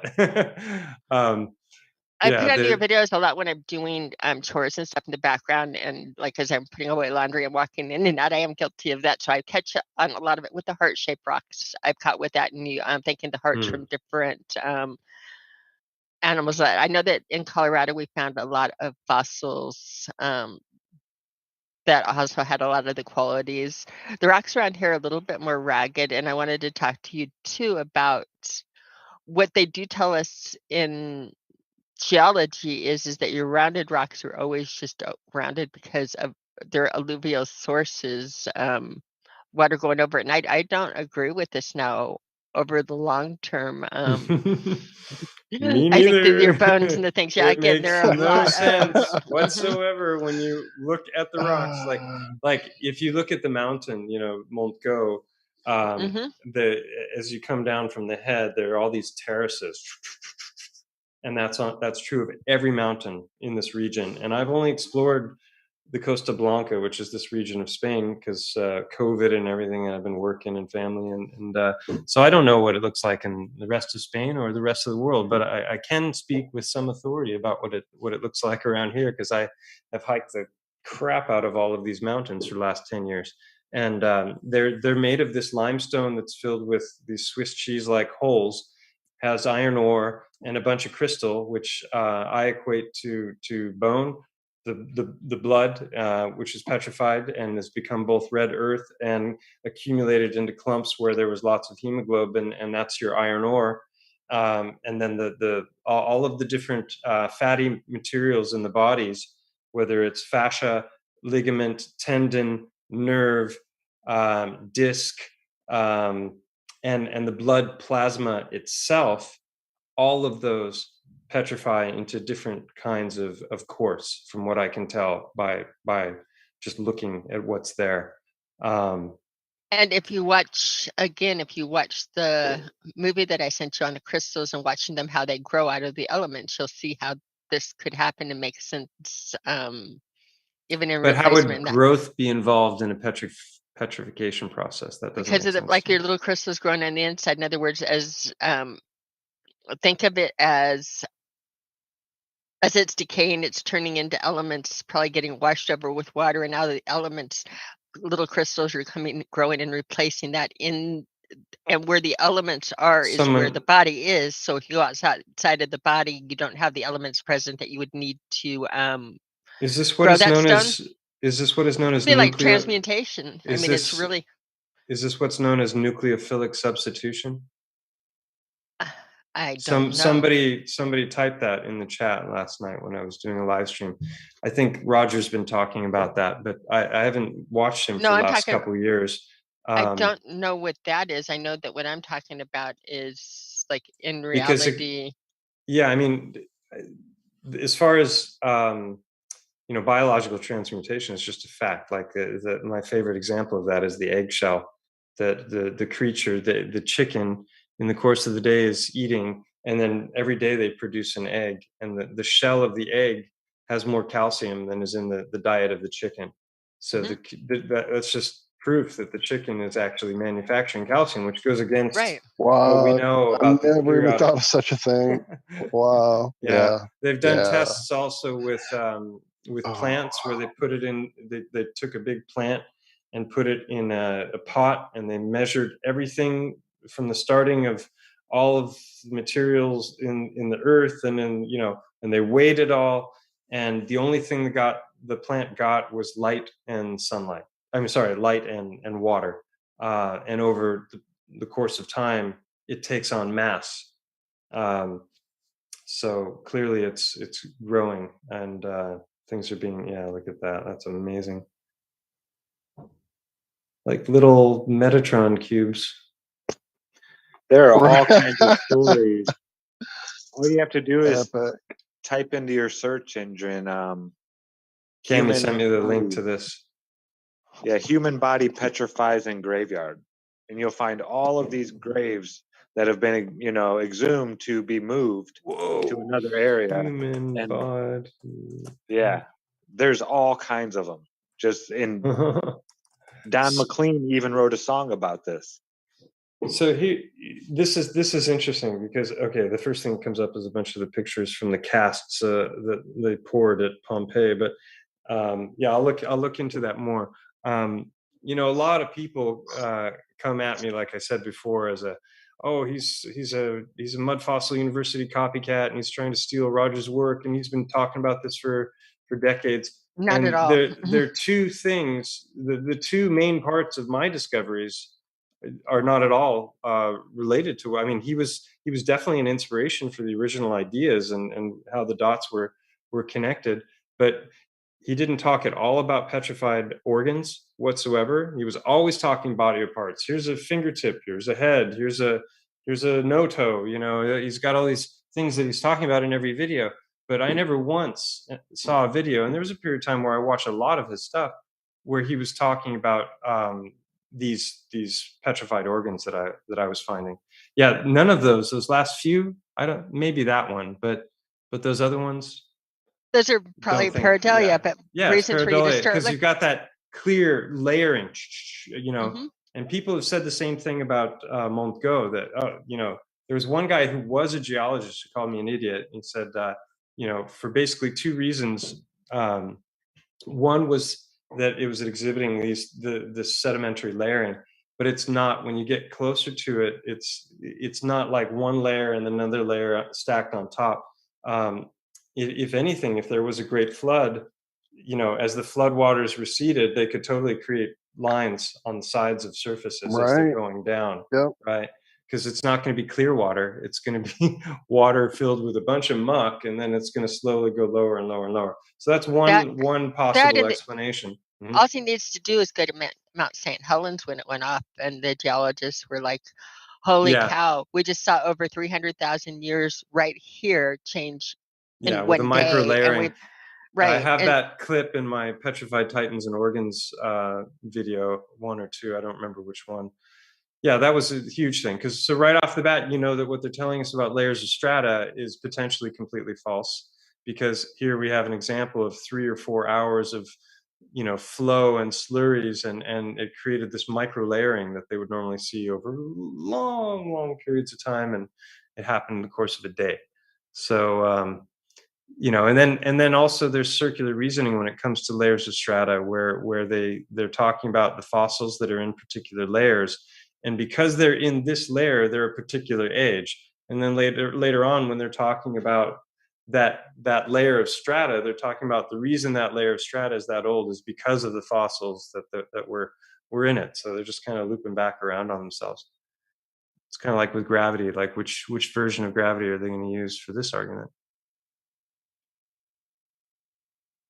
This I brought up on the screen, among other things. We hear people talk about Saint Germain in the new version of it, but let's go back to Saint Germain and the Catholic, birth 1579, death 1601, patron of victims of child abuse. What this story was about is this girl that was born, her parents died or whatever. She became more ill or whatever. She wound up with people that didn't want her, aunts and uncles or whatever, that didn't want her. She found no sympathy, no love with her siblings. Watching their mother's treatment of their half-sister, they learned how to despise and torment her, putting ashes on her food, pitching her clothes. Their mother found this very entertaining when everybody would make fun of her. The abuse of Germain tears out her heart and causes the cry for pity and justice, right? It talks about her, so she made Germain sleep out in the barn. The only work Germain had on frozen winter nights was the woolly sheep that slept there too. The only food she had were scraps Hortense might remember to throw away.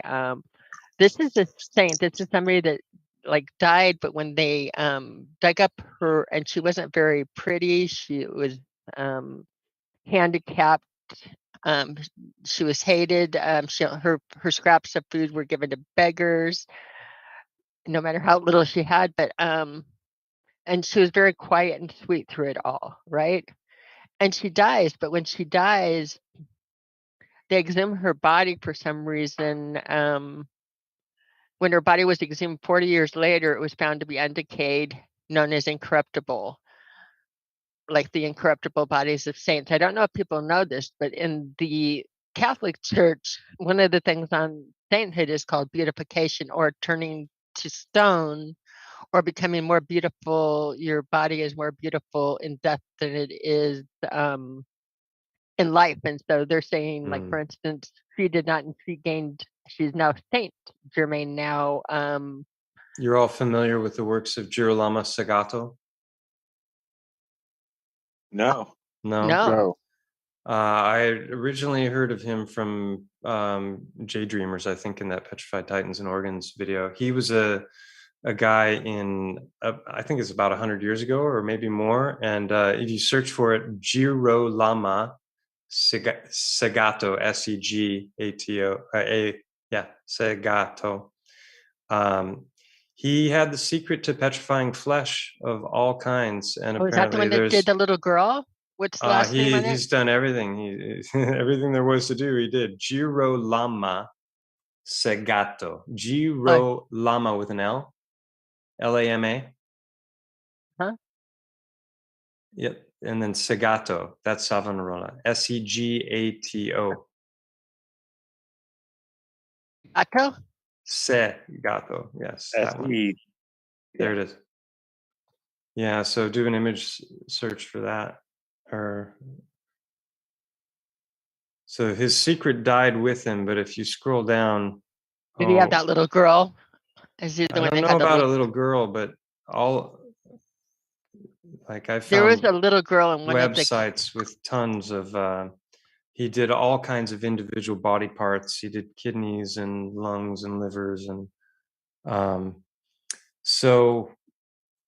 and then there was this artist guy. I can't remember what his name was, but he was really gruesome. He kind of reminded me of Freddy Krueger, and he was doing these art exhibitions around the world where he was basically doing autopsies on real cadavers, and he had some kind of injection stuff that would make the red of the flesh was super bright red, and he was embalming and preserving these bodies in a way that basically like a human body without the skin, right? All the skin is removed so you can see every muscle, and so he did these really gruesome art exhibitions around the world. So this was stone. I've never heard of this. There's another little girl that's like, they have some of the petrified. This is Rosalie. There's another one that's a little girl that's like her eyes are open and they're. Wow. See, this is more evidence that I was never exposed to. I didn't know about this little girl. Also, if you go into what gets you thinking too, is like the ritual of trying to mummification is nothing more than trying to get your body to turn into stone. I think they were cheating to. They were trying to, at least. I mean, right? They were trying to. To me, it almost seems like a cheat into immortality by forcing. In other words, it's like forcing something that.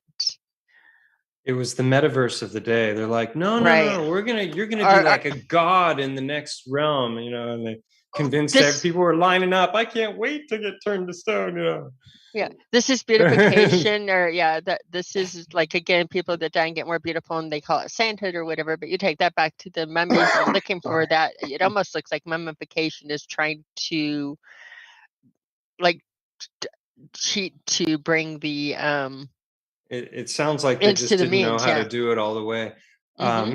So there, a bunch of the channels, I think John Levin's gone into it, and others that have gone into these statues, which ultimately I believe they're either geopolymers, where they have the ability to make marble, they have the ability, all this supposed native stone, they could make that as geopolymers, just like we make concrete of different kinds. And there was a great pair of videos by observation deck where he goes through the old evidence and looking at the old books, and they're talking all about it. And he even found articles where they're talking about literally giving you the recipes for these different geopolymers to make your own granite, to make your own marble, or whatever. So I think some of these statues, like everyone's seen this famous one with the fisherman's net draped over this extremely lifelike sculpture, and you look at the different parts of the net, and you can see like the spiral of the rope, and there's absolutely no way this could be done with a hammer and a chisel. I reject the notion. And so Correct.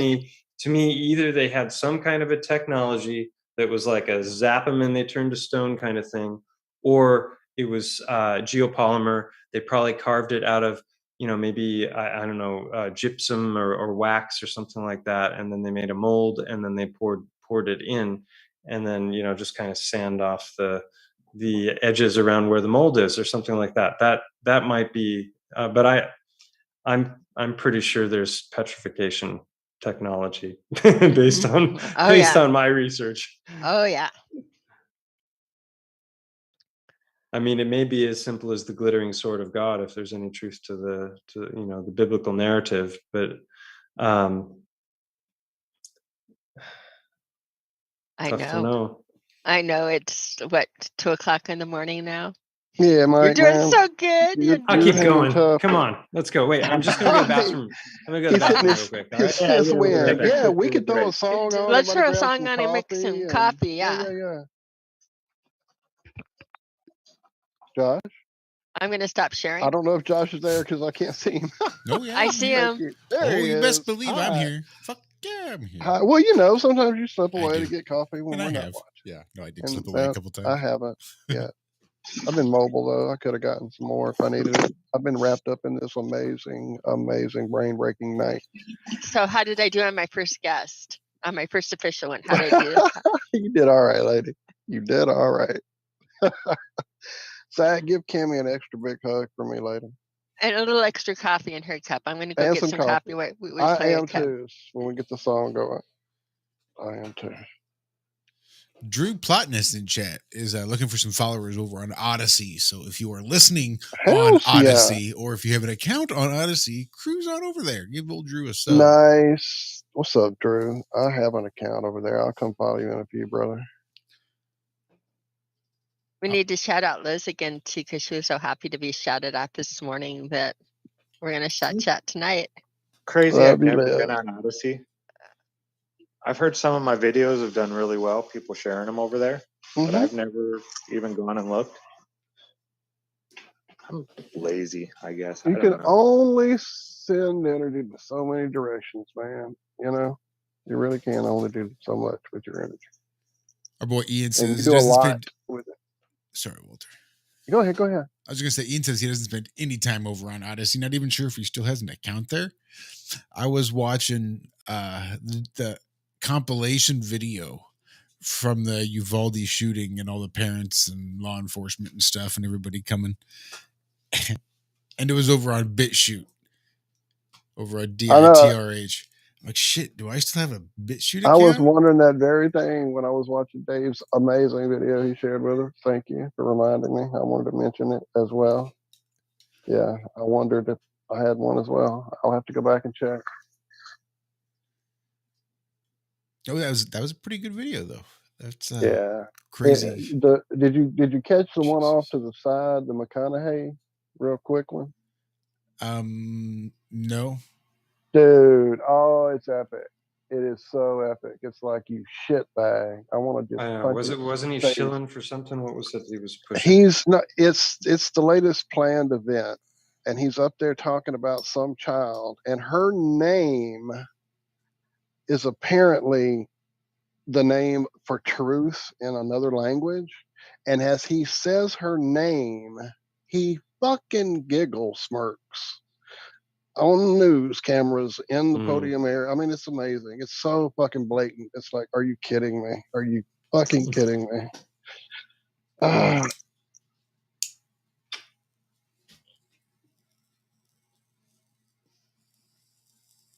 But yeah, we could definitely all use a bathroom break real quickly there. That's right. That's I started a trend. Well, no, it's needed. We usually take them, but you've had us so wrapped up with this amazing stuff. It's been great. So yeah. And as soon as you need to go to bed, dude, please take your leave and just you have to promise to come back. That's all. And definitely one of those Tuesday or Friday mornings might work better for you as well. I had a nap, so I'm doing all right. Actually, I'm more awake now than when we started, so that's a good sign. Right? That's awesome. That's how we do. Yeah, when we designed our morning show, Walter and I actually start at 4. So we've been doing shows at 4 a.m. to 6 a.m. twice a week for almost 5 years now. You have night jobs, or why do you pick this hour? Insanity, mostly. It works best for Josh's schedule. Mine's a little bit more open than his. What do you guys do for a living? Well, that's something you ask. I'm a chiropractor. I don't know about you guys. Right.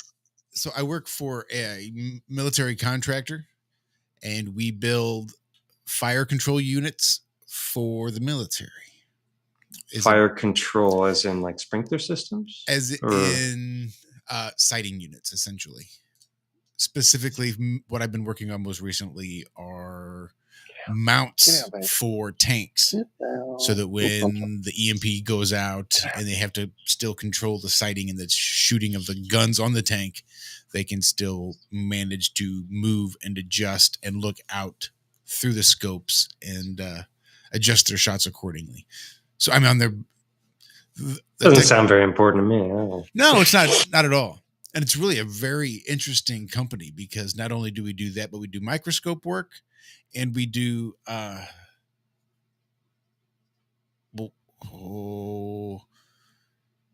what's the big place at the Science Center where all the stars are? Stellarium.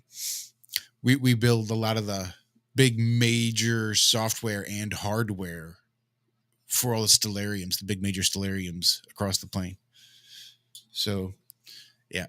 Right. Making sure the military can fire their weapons on the How plane. did I miss that? Oops, I'm sorry. I did not realize you guys did the planetarium stuff. How did I miss that? That's the word I was looking for. Yeah. Well, same shit, different day, but yeah. Holy crap. Yep.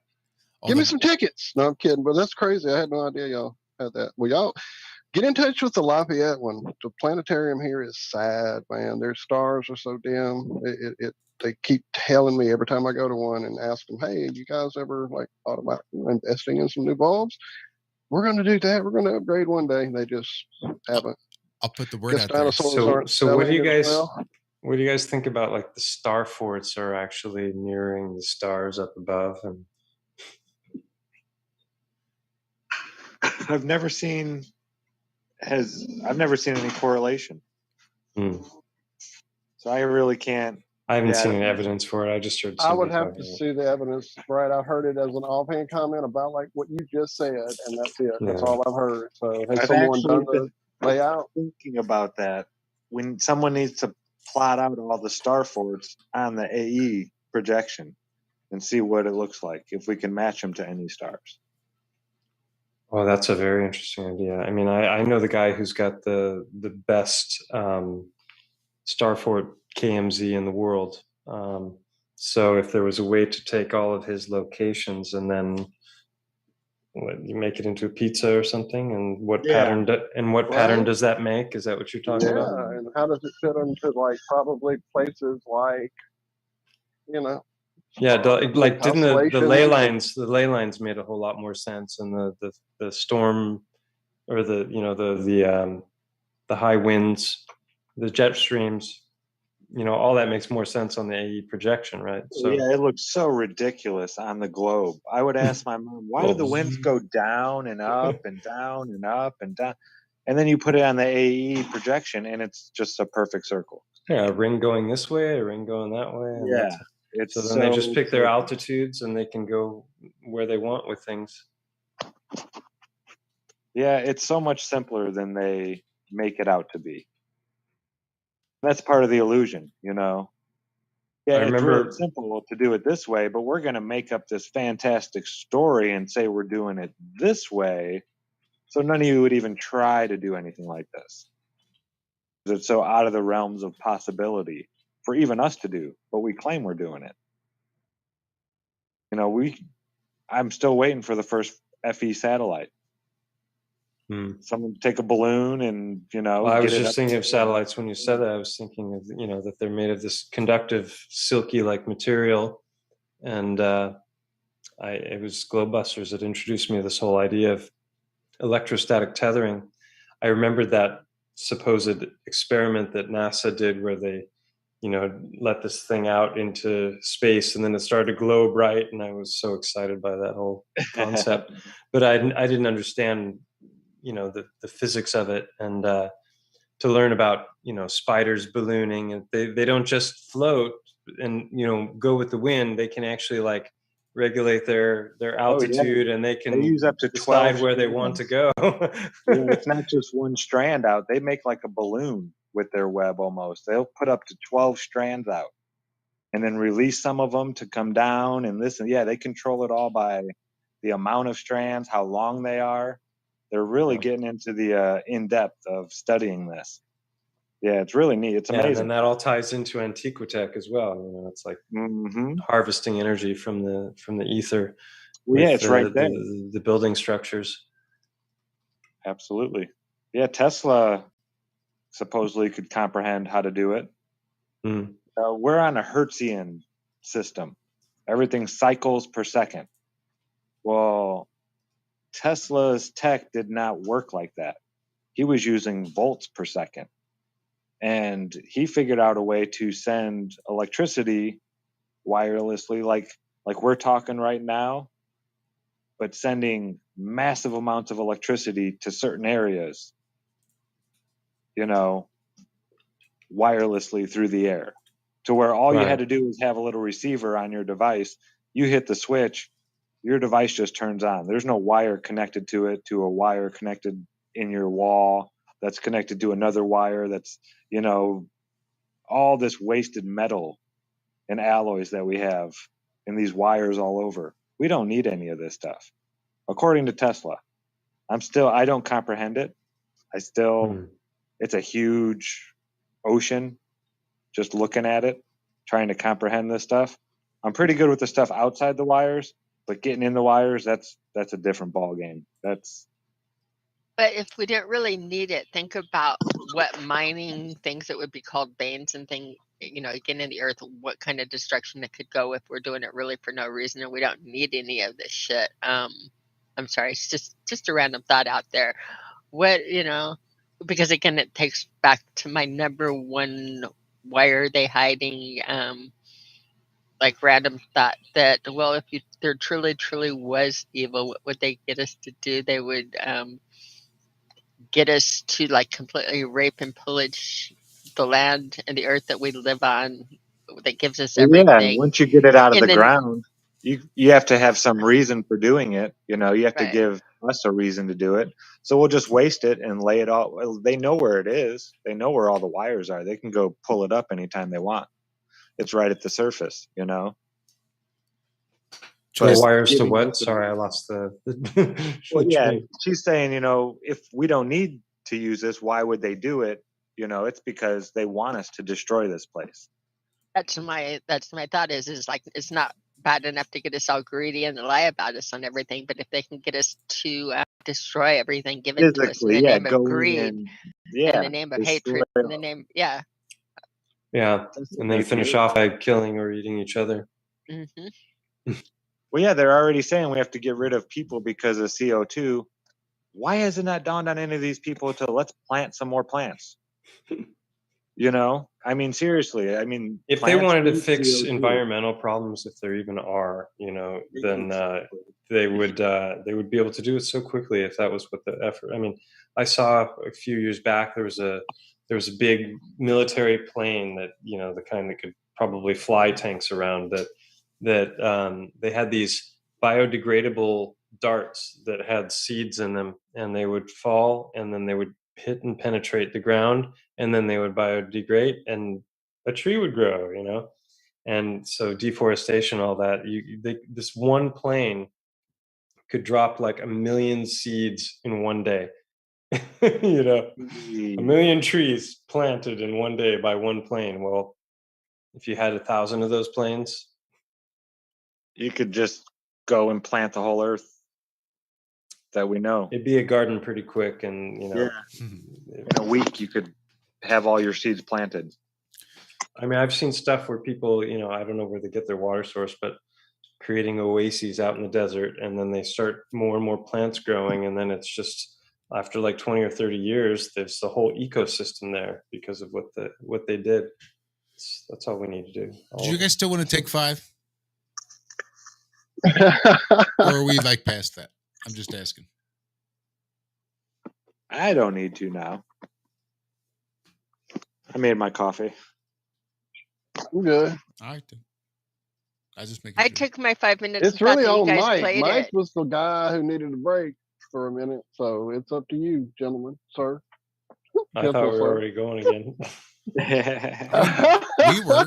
We are going. We were, but I mean, I don't want you to. Well, we never feel actually uncomfortable. stopped, technically. We never so stopped, really. So yeah, That's why the question.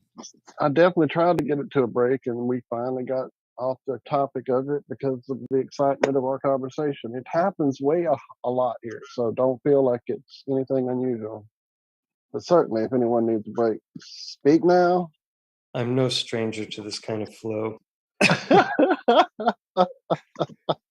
I'm sitting here with the abundance and the cool things I'm looking at. Mike, have you ever heard of the double tree of Casero? Nope. No. Don't know that one either. Oh, we're going to share it with you while we're just doing this because this is so cool. We've been doing On that topic, did you hear they think they found the oldest tree again? A new one Again? in Chile. They say it's 9,000 years old. Ooh. What's so cool? How do they test that? Is there any? They just cut it down and count the rings, don't you know? Right. That's the best way to see how old it That's is. the only way to know, right? It reminds me of an old Far Side cartoon by, you know, see right here, little Johnny, you can see where the big fella survived another fire miraculously. Was that Bill Larson? Jim Larson? Something like that? Yeah, I think it was Gary. Gary Larson. Gary Larson. Oh, yeah.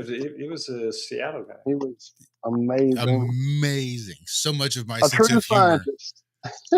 I almost got in trouble in school for wearing one of his shirts. It had a cow chained up to a wall and a guy standing there with a whip and a mask on, and it says the horrible truth behind whipped cream. Between you would have gotten double trouble because I don't believe Gary ever marketed any of those things as legit product. He'd get eaten alive in today's politically correct wokeism culture. Yeah, he would have been canceled as soon as that started. Double standards here, just so you know what I got in trouble with at that age was wearing Jimi Hendrix Are You Experienced? And that was like enough for my dad to like completely get that off. Oh yeah, this wasn't my mom. My mom thought it was funny. This was a teacher who didn't like it. Mrs. Hernandez or Fernandez. Something. Yeah, science and math. Oh. She didn't teach me a thing. I just sat and talked in her class with this one hot chick the whole time. Oh, the Are You Experienced? My dad didn't think was funny at all. He did't think it was about guitar, and he didn't want it plastered across my chest. But that's just taking me back to teenage years. That tree I was showing is not a. You're talking about the acid the one on the test? screen. Well, That was the whole Are You Experienced thing, right? Yeah. Those were psyops of a high order. Yes, they were. To me, it was just a cool pink or a cool Jimi Hendrix, shirt to wear because I was a teenager, and Have you ever done the Jimi Hendrix? I was thinking of Timothy Leary and the Warlocks in Haight-Ashbury dosing people who'd never done anything with way too much in the most cacophonic, loony environment, possible. Right. Yeah, one of the leaders of the movement Kesey, was it Ken Ken Kesey? Yeah, Kesey, he's the in the merry psycho ward, pranksters. loose, right? The prankster himself, loose in the psycho ward. That makes Yeah. perfect sense. Well, there's the whole thing with the bus, the magic bus that Oh, I loved it. I that read they those made. books, loved them. Yeah, They Oh, yeah. but influenced me hugely. that was also a myth. unfortunately. I mean, there were actually a bunch of buses. This is something It that was was a revealed. right. Yeah, that was like most people don't know that like 90% of that molecule was coming out of the letter agency. You Yep. know, Definitely Oh, was. yeah. Oh yeah, absolutely. How else do you get published? You just every drug addict just gets published. Well, Timothy Leary was, he was on the payroll of the CIA. He was helping do intake forms, I think, for them, and then Definitely. and Yeah. then also he, the whole tune in, turn on, drop out, and he was supposedly fired from Harvard, but that just gave a whole legitimacy to the whole thing, to the counterculture, and made all the youth want it that much more, and it was readily available. They're So smart. You gotta give it to them. I started at the beginning. I was talking about going through a rude awakening before meeting Alex and having kind of the rug pulled out from under me, and how all of that ties into Silicon Valley, the whole New Age movement, Esalen, basically every aspect of my childhood and upbringing was Right. mixed into this in one way or another, and then you start to see how that ties back into things like Crowley and have you guys seen that 2-minute video of Leary when he's sitting?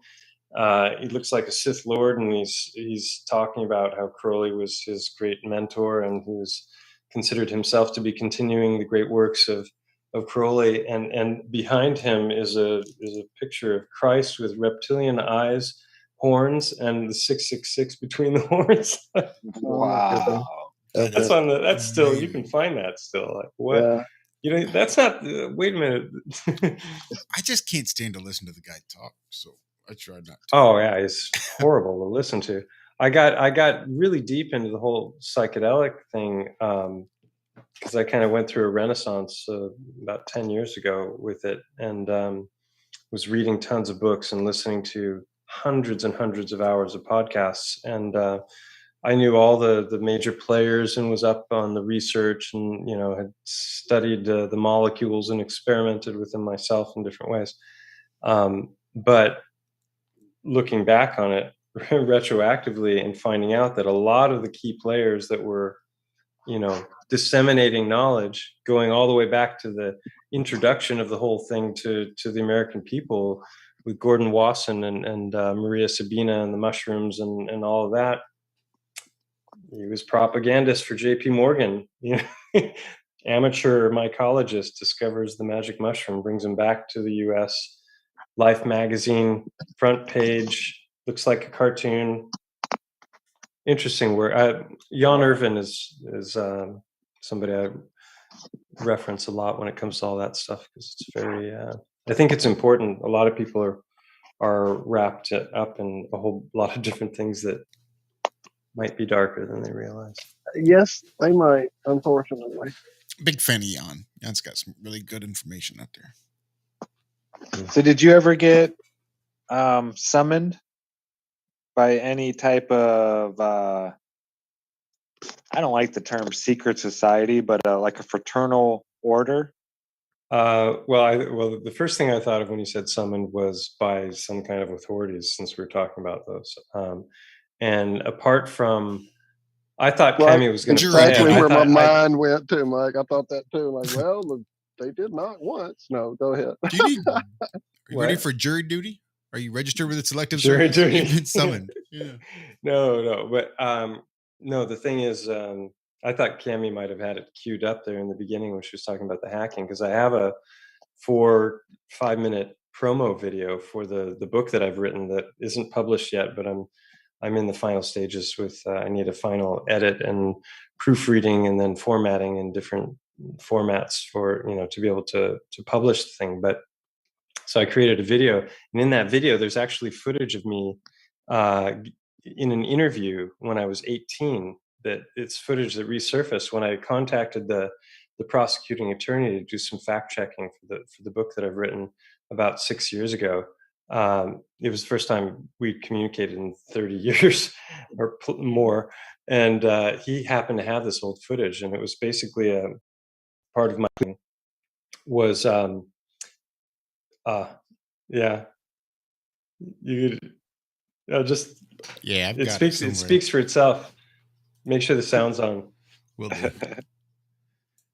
Like I said, I had some stuff pulled up. I've been digging around a little bit whilst I could in between shows and a full-time job and a wife and a kid. So there's going to be about 10 images that just flash by right at the very beginning here. I think this is the first one. That's a magazine that used to be sold, and they used to have meetings, get together and share information. It was all kinds of little hacking tricks and hacking the phone system and gaming the system in different ways. And there was another called TAP and another called FRAC. And FRAC was a combination of freak and hack in one word, but spelled with a PH like phone. And yeah, these are just kind of the lore of the whole earliest days of the hacking thing. And when people find out that I got busted and I went to jail, they have this image of a kid, who got into trouble. But I was actually, involved with a bunch of people and traveling all over the place to these different conventions. I went to New York when I was 16. I went to New Jersey. I was in Philadelphia one time, and I was just this California kid that was into hacking and met these guys and online. And so it's, like the earliest days of doing what we're all doing now, right? Meeting people online and sharing ideas Right, and talking about subversive stuff and things you're not supposed to know about or talk about, or people would think you were crazy. And yeah, so that was really the first wave of that ever. And so I got caught, and then a lot of the guys that I was hanging with, there was a big sting about 5 years later, and like 27 of them got taken down in one day in something called Operation Sun Devil. And already like the year after me, the national law was passed, and now it was felony offenses, and now the fines were, and Kevin Mitnick, the most famous hacker in the world, he went to jail 10 years after I went to jail. And but he was around when I was around. We were contemporaries, but I didn't know him. He was in LA, and I was about 90 miles up the coast. And so when he went to jail, they convinced the judge that he was so dangerous that he could just whistle into a payphone and start World War III. And the judge apparently believed this. And so what are they going to do? Because like all the inmates have to be able to like, make their phone calls on the prison payphones or receive calls or whatever. But they couldn't have Kevin Mitnick in there with all the regular prisoners and moving around. So what do? They threw him in solitary confinement for 9 months. He was in solitary confinement. He did a total of 5 years in prison. Yeah. It's awful, totally awful what they did to him. I don't care what he was doing, but he was doing it. He had them wrapped around his finger every which way. That guy was an amazing hacker, and I read his autobiography and I've seen documentaries, and he knew a ton of stuff, and they didn't know how to. He was the most wanted man in the U.S. for quite a while. The prosecuting attorney on my case was literally 1 hour away from catching him. They had a sting operation on an apartment that he had rented in the University District in Seattle. And they were investigating some things that had to do with cell phone cloning. He was one of the first to be doing that. And they did this sting operation, and they came in and nobody was there. And he had literally stepped out for coffee, and he walked back, and he saw everyone going into the thing, and he just kept walking. They didn't catch him again for like another 2 years, but Kevin Mitnick wrote about him in the Ivan Orton was this prosecuting attorney. Anyway, I'm babbling on, but I got a lot of funny stories. But no, this is by great, the way, I great have. stuff, Mike. Great stuff. He was aware of it, and I've closed some tabs, so it's back up again. But I most certainly do have that little hacker print. Is that the one you're talking about? The hacker prints, that little 8-minute. It should be like 4 or 5. Hold on 1 second. So I did that for a Kickstarter campaign, and there's some sections in there where I'm talking about the campaign. and stuff like that. It's still, those are pretty good. But this is really the only time I've ever talked about all of this. I've only done one interview that's ever been published, and that was with Andreas Exertus. I just thought he was the perfect guy for it, since he spans the whole spectrum. He's such a techie, and he loves all this old lore, and when it comes to, so he knows more about the old days of hacking probably than I do. So he was a good person to do it with. So this is like 36 years later, and I'm just now finally getting around to coming out with this information. And, Right. and I'm on Wikipedia, Right here. but nobody's ever discovered. There's like nobody's ever like called me, hey, could you do an interview? Or it's like I'm there. I'm like the only one that doesn't have a link. You've got Julian Assange is on there. You've got I'm like at the top of the list, and nobody's even noticed me. It's hilarious. Check out my merch store. But here's the thing. So there's a couple of reasons for that. One is I had a deferred sentence. So after 2 years of probation and my jail time and the fines and everything, it was wiped from my record. But the other thing was that everything was starting to go digital there, because everything was like, command line, and there was no internet. The internet was there, but there was no web browsing. It was all, you had to type in the addresses. If you wanted to go get a file in some other computer on some network, you had to know how to navigate it with words, and slashes and numbers, and so it's really it's come a long way. But the thing I need to is get you and my brother on a back- call together. That was his era of the early days when he was doing all that. Yeah. Go ahead. I'm sorry. Go ahead. That's okay. No, I was just going to say that the newspapers' archivals were all microfiche. You guys have all used those. Oh, yeah. School, you're trying moving it real small. Smell of a microfiche machine when it gets hot. Yeah. So all of the newspaper articles that you're going to see flashing in this video, they were all, I'm sure, on microfiche, but that's not searchable. And maybe now it is. They probably digitize all of that, but all of it is behind paywall. So it doesn't show up on Google searches. So if you've read the book, which nobody has yet, or the story, for everything in the book, it's called The Hacker Prince: A True Story, because I didn't have to embellish at all. The story is so out there, crazy. I can't wait. That a lot of people in chat are saying it sounds like a movie. Yeah, I can't wait. Everybody who's ever heard even traces of it has said the same thing. So at some point, maybe it could be a movie. And if someone gets on it soon enough, my son looks exactly like me, so maybe he could. Oh, what? There you go. He could play. He's like spitting. He's 18 right now. He's a spitting image of me at that age. Open up with Alex Michael music video, right? Cut to you making videos, present tense, and then cut to the past tense. Cut to young Mike, where your son plays young Mike out there trying to figure out modems and phone lines and figure out what hooks up to what. Yeah. And the footage, there's a bit of footage in here, the footage that's in green, because the prosecuting attorney, after we basically became friends, he had late stages Parkinson's, and he's since passed away. So we couldn't talk on the phone, which was really a bummer for me because his voice box wasn't functioning. So we had these long emails, and some of that content makes it into the book.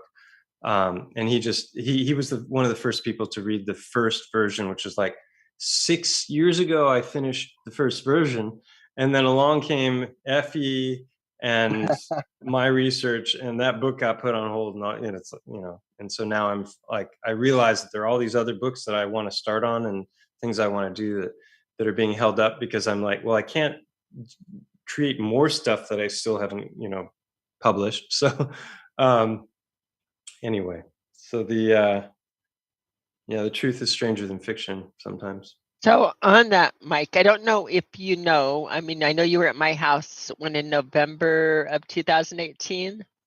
Cut to Globebuster Central. Right? Cut to Globebuster Central. And Round, round, get around, I get around. So you're at Glowbuster's house and you met my son. You met my son and you were just talking to him before you got on here. But I don't know what you know about my son. Do you know very much about my son? I think doesn't he do pen testing or something? Isn't that like a forte of his that he's actually a hired gun at for I'm going somebody to I'm going to bring up a screen because you know that you were the sprinter, right? I'm going to, because I got wind of what he was doing, not in the newspapers, because I wasn't looking for him in the newspapers, though I should have been looking there. I got wonder of what he was doing by share a screen, by a FedEx package that arrived from lawyers. In December, a couple inches of official documents, and the official documents were of like Forbes magazine and Fortnite board and PC games and magazines. Why? He's like the newest incarnation. This is why I got into hacking in the first place, because I was like obsessed with the video games. I was spending all the money I had on them, and I was pretty industrious. I was working a lot. I was washing windows, and I was doing gardening, and I had a paper route at one point, but it was never enough because those games just like gobbled them up, And so then I ended up becoming a kleptomaniac because of video games. And that led me into having questionable morality. So hacking wasn't much of a stretch for me at that point. And then I learned that computers could talk to each other through the phone line. And I knew the computers were what were creating the video games. So I thought, if I get into that, I'll probably be able to like get the games I want, or at least start to be able to making it. So Jared, I knew that he kind of liked the games, but he wasn't gaming all of the time like other children were or whatever. He wasn't always on the game. He was always into like how the game works. And that's always like when he was a little boy, it was Little Big Planet, and it was being creating and creating the rooms and that. So it was more of a creator type of looking at, or an outside how it works, than interest of actually playing the game. And this, if I had been watching the newspapers for my son's name in October. This, by the way, is the original meaning of the word hacker. Before, after war games, and when the media started to demonize hackers all over the world, and really, create a whole lot of fear porn to get into the minds of people. Like, these are the big, it's like they never talk about the white collar hackers. They never talk about the people at the top that commissioned the systems that can manipulate them, right? So yeah. What my son did was he went into Fortnite, which I'm sure you've heard of, and there was hints about a gifting system, but it wasn't out in the news yet. But it got put out in the news because my son enabled the gifting system in which you could buy store items for your friends and send them directly. Such a new system is coming to Fortnite possibly very soon, and now we have the ability to see it in action thanks to Leaker, the one Jaron, who got gifting working, well, almost working in the game early. His store items will now have a button under each. That kid needs to go to jail. Store items will now have a button under each of them that will allow you to purchase that item as a gift, and then you select who you want to send it to, and you add a personalized message when you receive it. Supposedly, there's also some sort of return system where the gifts can be returned through a refund. I'm not sure if that means cash. There was a guy, I think his name is Sammy Kankar, Samy, and he did some kind of a thing where he I can't remember what it was, but basically it was like a worm or something. It just took on a life of its own. He never mind. That's what Jared did was, yeah. No, it went in with it. The one more detail in the video is when Jared is attempting to send gifts with not a live system, there's a display that says various people he's trying to be sending to will receive the gifts in 8 days. Given that this happened October 13th, that implies that perhaps this gifting system will go live on October 21st. Basically, he went into Epics and he found their gifting system, and he put it out to pre-order it so that when it went live, your gifts would already be in line. Now they did present it with all kinds of legal stuff, but there was no this is where they're going to get into the not a crime. He didn't make any off of it. He didn't get anybody's information. He did no harm. Right. All he did was like he enabled the system early to pre-order gifts that would take effect. You know, again, it would be one thing if the money was going to him, if it was diverting, if there was any gain out of it. Yeah. They were still heavy about getting into the system, and they scared the living daylights out of us. But this isn't still in process. This is all Right. concluded now, and he's actually an asset to somebody because of Well, his yeah, what skills. happened is because of the fact that there was no malicious and there was no and again, this is how I found out who was doing it. There was no malicious intent or anything. He's really, you know, a bright kid. He was excited about finding it. And that he is. I mean, Well, they you could say the currently exact same thing about in line for an me, intern. Now he's getting older, right? except They criminalized you instead because they tried to make an example. Now I think. well, Well, were yeah, you malicious? I What was damage? I was there at the cutting edge, and they definitely had every intent of using me as the example. And they were trying initially to go with computer trespass in the first degree, which would have been a felony offense, and that's intrusion with intent to defraud. So I'm like in the system looking for something and want to steal information to make use of it or to damage it or something like that. They wouldn't have been able to prove that because that wasn't what I was doing. I was totally interested in the systems themselves, just How like it worked, Jaren just was like with Jaren, Fortnite. right? Yeah. And I thank so God I was that yeah. innocent in that respect. Ultimately I was found guilty of the second degree, which is gross misdemeanor. Now, the interesting thing about it, when this gets into justice and does the punishment fit the crime? And when it comes to hacking, they've created such a fear porn frenzy and demonized the hackers as the big threat in our lives, that they've blown the penalties completely out of proportion when it comes to hackers. And There I was was the really the very potential of that beginning for of that. us. Yeah. So the There was a only huge reason, potential. the only reason they were, I mean, because they're hackers in China, they've executed hackers. There are other people who've been, sent away for like 200 years, or it's the further down that list where I'm at the top. The further down you go, the worse the penalties get, right? Because they've got this zero tolerance when it comes to hacking. But the reason they had leverage in my case was because not so much the phone fraud, because all the hackers, everybody was doing that. But I started to engage in a little bit of credit card fraud here and there because I rationalized it in my mind that hey, these credit card companies, they're the criminals. They're like charging 25% interest, and they're basically like institutionalized loan sharking. And I knew that there were insurance companies that were covering all of the fraud that was happening. So I had all these rationalizations. I knew that it wasn't an individual that was going to get screwed. They might have some hassle in their life, so that was part of how we were moving around, but not the people that were really good, and not later.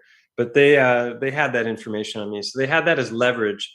And it was mentioned briefly in some of the newspaper articles, but they really they kind of just painted me as this curious genius on a high-tech joyride, for the most part, in the media, and used this as an opportunity to focus on the hacking. So basically, when it came down to the plea bargaining, my lawyer had a little less leverage than he would have, because as a first-time offender, no intent to defraud, they would have had nothing. There's no reason I should have gone to jail.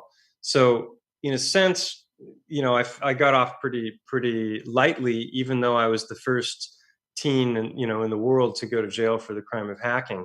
Having said that, at the end, when the whole thing was over, there was this little piece, because I have all the articles that I saved from all of this, and there was an article where it said that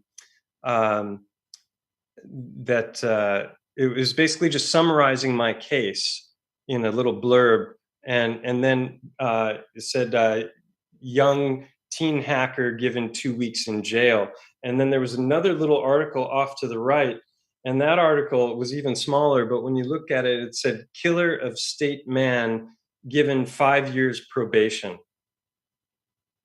And this guy had gotten into a bar fight and stabbed somebody to death and got off with 5 years probation because it was, you know, emotions were involved, right? Well, yeah, he didn't even serve a day in jail for manslaughter. And these two articles were juxtaposed like that. And from that day forward, I lost all faith in the American justice system. I'm like, this is just so utterly ridiculous. Yes, and the fact of the matter is, if I were to go into your home and bludgeon you in the head with a bat and then steal your computer and take it with me, that would have been a gross misdemeanor.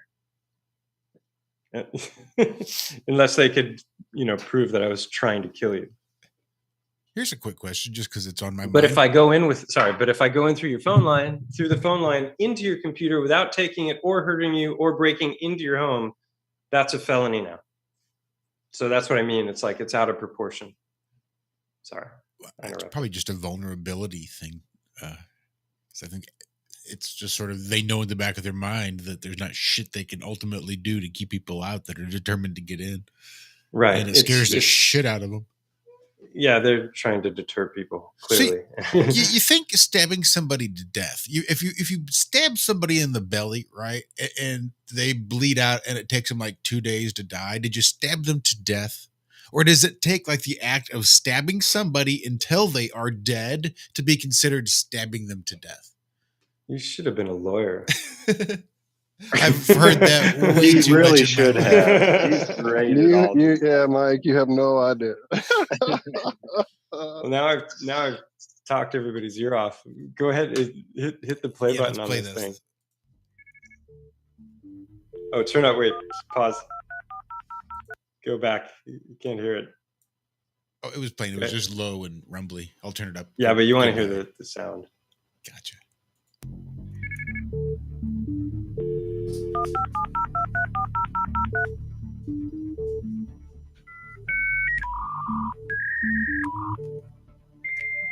In February 1985, an 18-year-old Kirkland, Washington man pled guilty to 4 counts of computer trespass.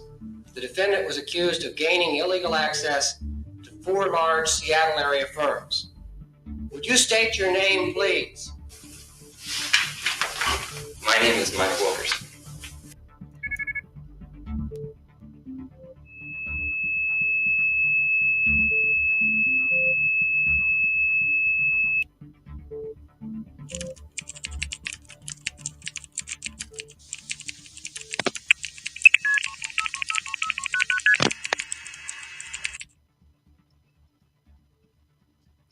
Hi, my name is Mike Wilkerson.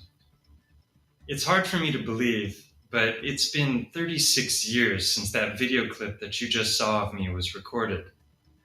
I'm a former computer hacker, and I'm also the author and protagonist of this new book entitled The Hacker Prince, A True Story about digital mischief in the 80s. The writing and revision stages of the book are now completed, and I'm launching this Kickstarter campaign in the hopes that you will join in with other backers and assist me in bringing this most unique and exciting story to the world. That's the prosecuting attorney. That's my lawyer.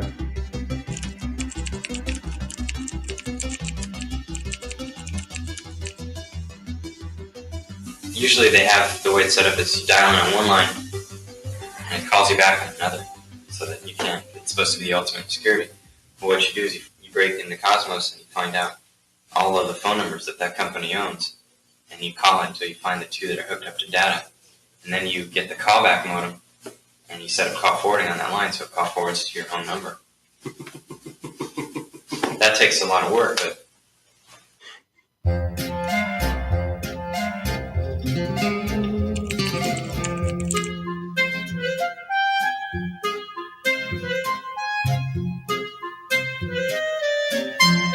Yeah, we didn't talk about that at all. That was, pause it for a second. So it wasn't just that I broke into these computers. It was also the companies that I infiltrated, which was Microsoft, Sundstrand, Kenworth Trucking, and then Resources Conservation Company. That last one there, that's a subsidiary of Boeing. So I had gotten into Microsoft and Boeing, and both of those systems I had full system privileges. So it wasn't just like I got in. I had full control over the servers, and they reported That's on that. amazing. You could have done some really. I could have done some damage, yeah. And you willful rummager, you. Yes. And knowing what I know now, I can joke about like, oh, the things that I found deep inside the computer systems of Mr. Gates. Yeah, information about islands and. So I've seen a couple other stories. No, there was nothing like that, but yeah. In my searching, I'd seen a couple other stories of this, the 414s. Yeah. And I noticed this was the only one that included more than one victim. There was only one charged in the end. I think his buddies all like basically pled. I don't know. They got out of it. So Gerald Wondra was the only one who got any penalty there, and he just got probation for it. But that was the first case that really started the fear thing in the media, and then the media started to jump on it more and more. Exactly, because the Sloan Kettering Cancer Center, they said that these guys could have messed with the dosages of the drugs for patients, and it could have resulted in death. Well, let's be real. I was gonna say that's the only one that they really focused on in many of the other articles that I read. That it was this Sloan Kettering Cancer Center that they'd hacked into, and it was this other thing. And a bank. It's always a bank. And right? a bank. You gotta have a bank in there. There was this other one that I noticed that I found really interesting. The Los Alamos National Laboratory. I bet you there could have been all sorts of goodies in there. That's right. Yeah. Yeah, no, the thing that people don't realize is the whole internet is built on a backbone that was originally called ARPANET, and this is, as the story goes, they built it so that we could survive nuclear wars, and that there's a decentralization to the whole computer system. So as parts of the grid are taken out, it's still functioning. But ultimately what it is a linking between your government agencies, your letter agencies, the military, and your university, and so your think tanks and your research centers in the the universities that have contracts with the government and stuff like that. So that was ARPANET. So hackers were all over that, and you could use that to get into one computer and then and jump into other computers. And so you could move around the system, and that's what we were all doing. So in varying degrees. I'm pretty sure my uncle was working for Los Alamos at the time, back in '84. Pretty sure. Yeah, there was a lot of military industrial complex in the region that I was in, like Point Magoo is there. And then if you go up the coastline, you've got Vandenberg, you have JPL. Then the university's got government contracts. There's a whole lot of stuff going on with the quantum physics. I think they've got a big department for that there. So there's a ton of stuff that, would have been very interesting to look into. But by the time I got clever enough to get out into the wires, and I was on the East Coast going after information, like what flashes in the very beginning of this video. So you're saying you never met Joshua? No, and I never played Global Thermonuclear War either.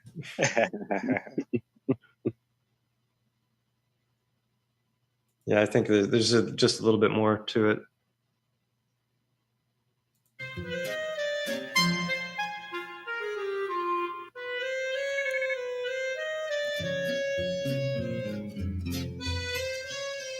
As you can see from the newspaper clippings, the journalists did their best to cover the events, but the most exciting parts of the story remained untold, until now. This is a story about my early life and how I got into hacking, but it's about so much more. It takes place in the early 80s, at a time when telecommunications and hacking were still in their infancy.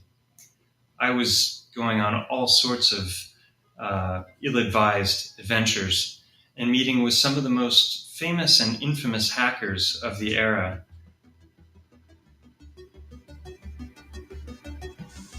Wonder how long it'll take before RV makes a video about me. I have a question for you. Because how old are you now? I am 54. You're 54. So, again, you were a little bit younger. Those I'm are thinking actual about hackers.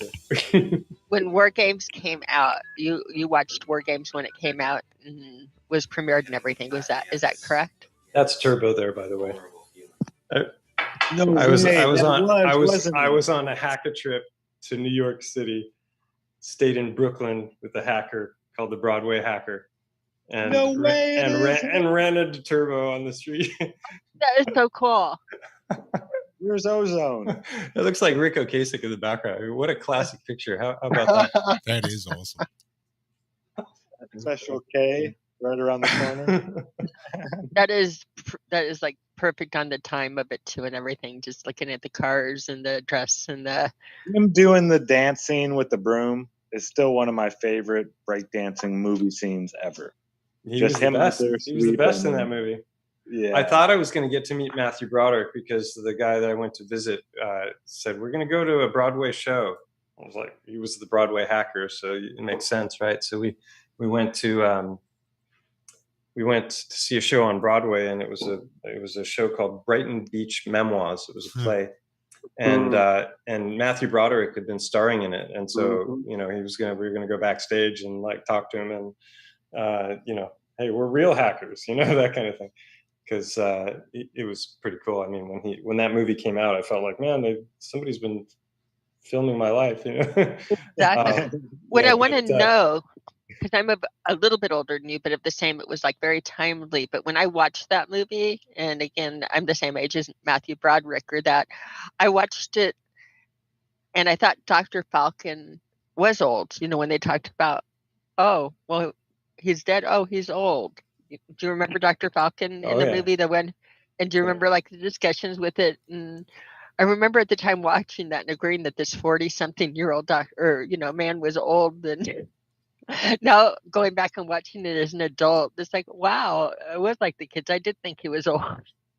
I wondered if you had a thought looking now at that movie as an adult, or if that even occurred to you then, or nah. I haven't seen the movie in so long, but no, it didn't occur to me. I wasn't thinking about his age at all, as far as whether he looked age appropriate for what they were supposedly portraying him as. Well, he kind of did, but they portrayed somebody in the 40s that when you were a teenager, you really, really saw him as an old person. And I don't know. I just thought it was an interesting take now looking at it and going back, that it caught me like different things of watching it when it came out, being at the same age as these people, and now looking back to it as a mother with kids the same age as the kids portrayed in it. So it's just a interesting slice. I'll let you go back to the interesting stuff. I'm 16 in that picture. And I basically lied to my parents and told them that a guy that I knew through the computer was his father was a part owner of an airline, and so because of that he could get free flights, and offered for me to come, and I must have had a pretty convincing story because they actually let me go, which was crazy. And that's a whole chapter in the book, that experience. That was crazy. Yep. Tickets are Mike. It's the we'll let you go back to the movie, but how the tickets didn't come that way. Did they come like they did in we later started to get into you're talking about the airline tickets? Yeah, I mean they had special printers for them, and there were all these layers to the tickets, and we looked into that a lot. Do you get fake IDs to be able to travel? There's a whole thing about falsifying your who you are in order to be able to travel, because you're not going to travel on your own name, right? That would be dumb. And then actually producing your own tickets, but it was very, very difficult the more we looked into it the Yeah, more it's we like decided printing just money. there were easier ways. Like it's like Yeah. you got to get embossing machines and all this stuff. I talk about that in the book as well. Let's go back to maybe that's so fascinating. Beverly Hills Cop premiered when I You was haven't there. been caught. You have Went this, to it. this invulnerable feeling. You just don't think you're going to get caught. You ask any hacker out there that hasn't been caught yet if he thinks he's going to get caught, he'll tell you no. And if they tell you yes, it's because somebody close to them just recently got busted, and they have a feeling of being watched. Whether you're curious about the 80s hacking scene and some of its most infamous characters, or if you care to indulge in a bit of nostalgia for the early days of computing, or if you just simply like to kick back with a light-hearted coming-of-age tale, then this book is for you. I hope this project is of interest to you and that you'll assist me by taking part in this campaign. Thank you for taking the time to listen, and take care. Oh, and please be sure to check out the rewards levels. So that was the promo video for my failed Kickstarter campaign. What I didn't know about Kickstarter is 80% of the revenue for the backing comes from elsewhere, not on the platform. So basically, the creators are bringing in their backers, to a large degree. And with Kickstarter, it's all or nothing with the funding. Right. So I set the goal too high. I had some good response, but you can see my artwork back here. I've got a whole bunch of really beautiful artwork that I produced. So I decided, like on Kickstarter, they have all these different rewards levels. Some people maybe just want the book, or they want the book signed, or they want the book and a poster and a this and a that and the other thing. And then some are selling their jewelry and I thought, oh, this is a good opportunity because I have a lot of artwork on hand. So I thought I would combine them and make some sales. But I didn't do any of the groundwork to try and promote it. I suck at promotion. I'm good at creativity, but not so good at marketing and promotion. And so it kind of came and went without showing up on the radar for many people. Kickstarter sometimes promotes projects. They're like projects we love, and I thought, oh, they'll love this, but nobody noticed it. Not so much. Huh? I would love to see more of your artwork, man. It's what I've been looking at back there has had me locked up for quite a while now. I've been looking into it and checking it out. I like the colors. I like I've the got mood. I've got a 2-minute video. I'll get the link to it here. And Is it this one on YouTube? I know. That's the one. Like I said, I've been doing some digging. I know. The music is nice on this one. I doubt it's copyrighted.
before I met Alex.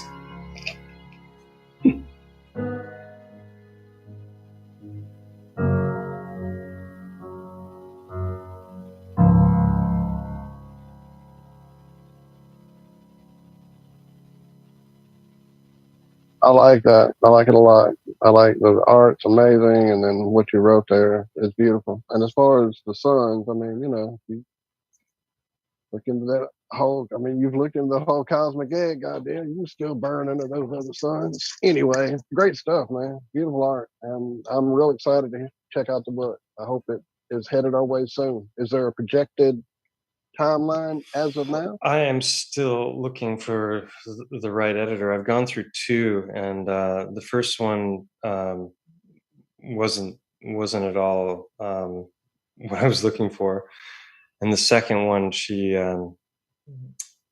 did some good things, but she ended up creating more work for me than helping me in the end. So I just need at this point a proofreading and someone, you know, like somebody who is in the industry. I've had a lot of offers, but I've had to, I've already spent a bunch of money and haven't gotten what I wanted. So I need, I'm still trying to get that. So if anyone knows of somebody in the industry that, that's, you know, actually published some books that have sold, I'd like to have somebody with that kind of expertise on it. Cause it's been the writing, I've been writing that book for so long and going over it and over, you know, it's it doesn't need major revisions. I don't want them at this point. I just want to publish the thing. Right. I only know Josh? two writers, and it's Billy Zig and Douglas Falk, and they've both wrote fiction about flat Earth, but they've had their books published. I know Douglas is working on his second flat Earth book. I believe that's right. I believe it's a follow-up. Should be at least the next installment. I do believe. Last I heard, but Well, we've had both of them on. I could reach out and see, but they do fiction, which is a little different than what you're doing. Yeah, this isn't there. You know, there's a lot of story mixed in, but there's also a lot of detailed explanation about different things that, you know, related to the tech and stuff like that. Yeah. I know nothing about the writing world, so I don't know about editors and. I'm just gun shy now after having, you know, twice spent a bunch of money and ended up. I mean, like one of the editors was not only changing passages, but there were errors in the changes. And then the changes, when compared to the original passages, didn't make sense, altered the meaning of what was being conveyed, and didn't sound as good. So like, what is that? That's butchering, not editing, you know? Right. So and this is the problem with self-publishing, is you got to, you know, find the right people and do all this on your own rather than having some kind of an apparatus behind you that takes care of it. But they take 93.5% of the share or something like that. It's crazy. They take 90%, the publisher, and then your agent gets 15% of your 10%. And they don't even guarantee that they're gonna like spend any money on marketing to promote your book. It might just be part of their big catalog that's offered, but it's not one of the ones that they're like pushing at the time. So I just decided to go with self-publishing, and we'll see. The problem is, like I said before, I suck at marketing and promotion. So hopefully it's not as stillborn as my Kickstarter campaign. Yeah, I've seen so many different places that claim that they're publishing houses, but they're really just money grabbing. You pay for everything, pretty much. Every part about it. Any prints that are done, you pay for it. I mean, it's not. Well, they're not out there to make money off of your work. They're out there to make money off of you. Right. And apparently the bigger publishing houses they're going after people that already have networks of followers and established themselves in one way or another. And they still are expecting that person to do a huge amount of the footwork and the promotion and manage mailing lists and stuff like that. Actually, I got set up for a mailing list. So finally, I'm going to do this with my channel because we were talking about the shadow banning earlier. And the sub count is just at a standstill for many videos now. So I want to, I mean, it's backed up to Odyssey. It's on Rumble. It's on BitChute. At least about half of the material. I haven't continued to update to those channels. Odyssey updates automatically, so at least it's backed up. But between the censorship on the mountain after I made the videos about the mountain and what's going on now, I'm kind of like, it's better if I have a way to reach people directly. So it's a landing page for a mailing list, and when the book is ready to come out, then people will be contacted directly, and that way hopefully I can bypass some of the apparatus. I'm not sure if I'll print books myself or if I'll go through the whole Amazon thing, but giving money to Bezos is not thrilling to me. What? But unfortunately, like 95% of all books sold now are being sold through Amazon. From what I understand, it's a massive number. Yeah. I mean, Yeah, and the fact that the Bezos has information to you're eat sharing- too. What it started out as. Right, and he needs those rocket ship rights too. Well, yeah, and the fact that the information you're sharing goes against the official narrative of our history and all that kind of stuff. I'm sure Big major time. publishers, They would stay even away if from it. an editor, wanted to do it, he's got to get it checked by somebody before he can okay it for you. And I'm sure there's people out there that look at anything real, any truth, and say, no, we're just not going to allow this. This is why I didn't do a whole lot of interviews with the research also, because I didn't want to start coming out and become, I didn't know how much this was going to take off. I could wake up one morning, all of a sudden, the channel has exploded and there's millions of views or something. I doubt that'll ever happen because it feels like the knobs have been turned down. Yeah, I forgot what I was going to say. It's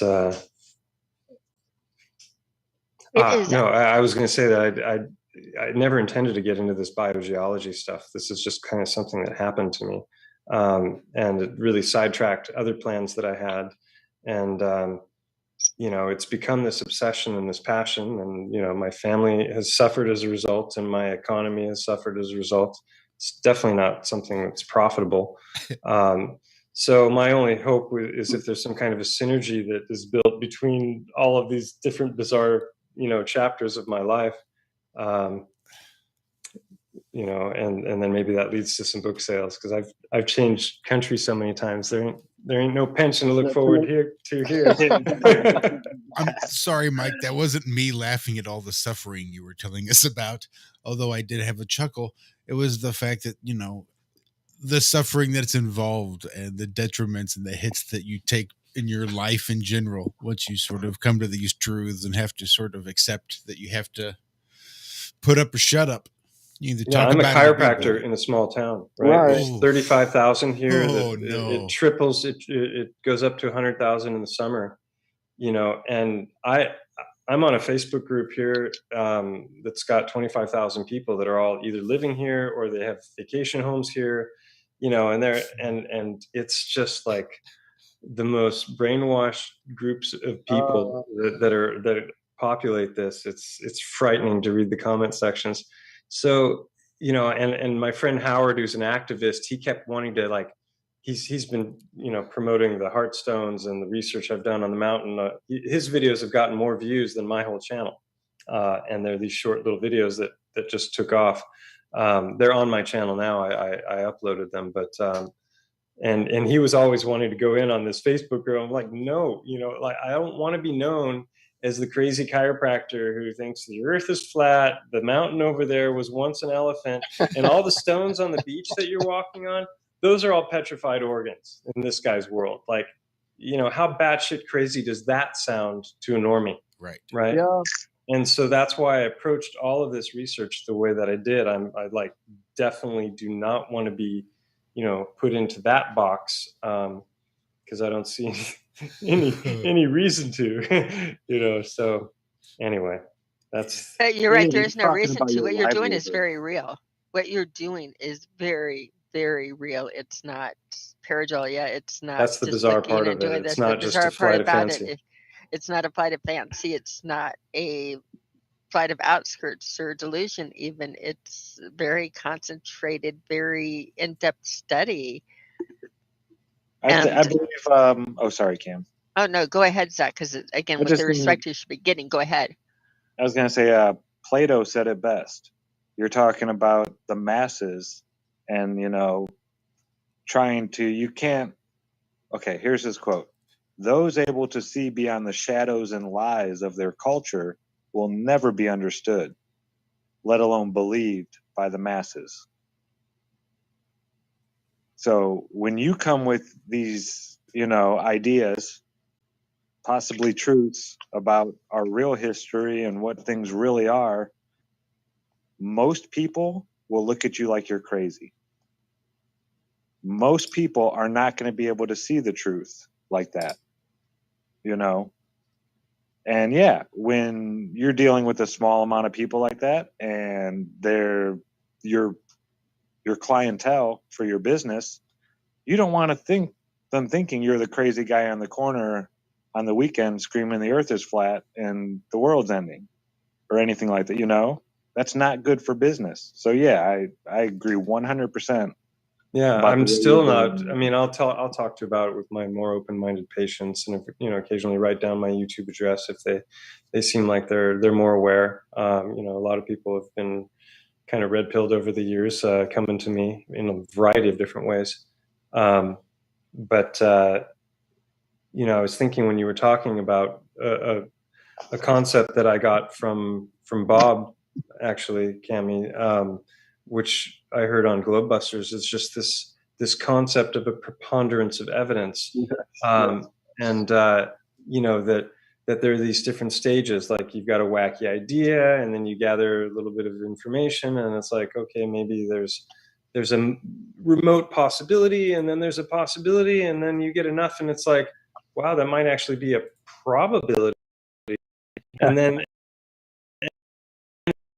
right, and then so that's how I've approached this. I've known, I always had in mind that, okay, we can do laboratory sample open to that, but I ran into stumbling blocks. Then COVID came along, universities got shut down. I don't know who to contact.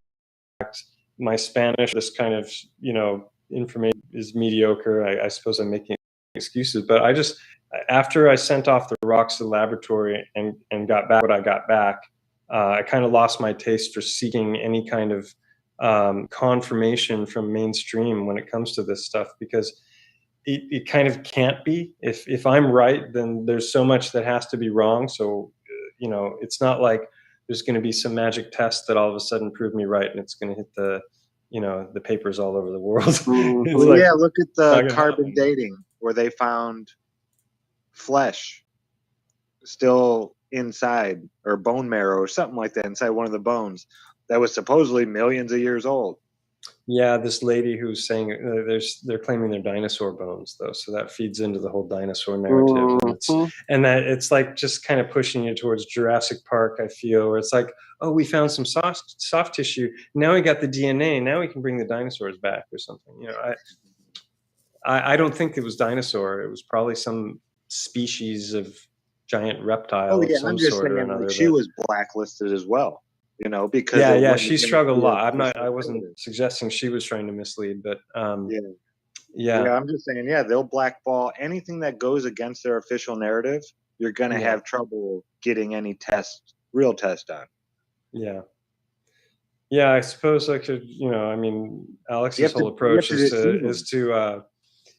to lean back on satire, right? So if we go back to my first thumbnail.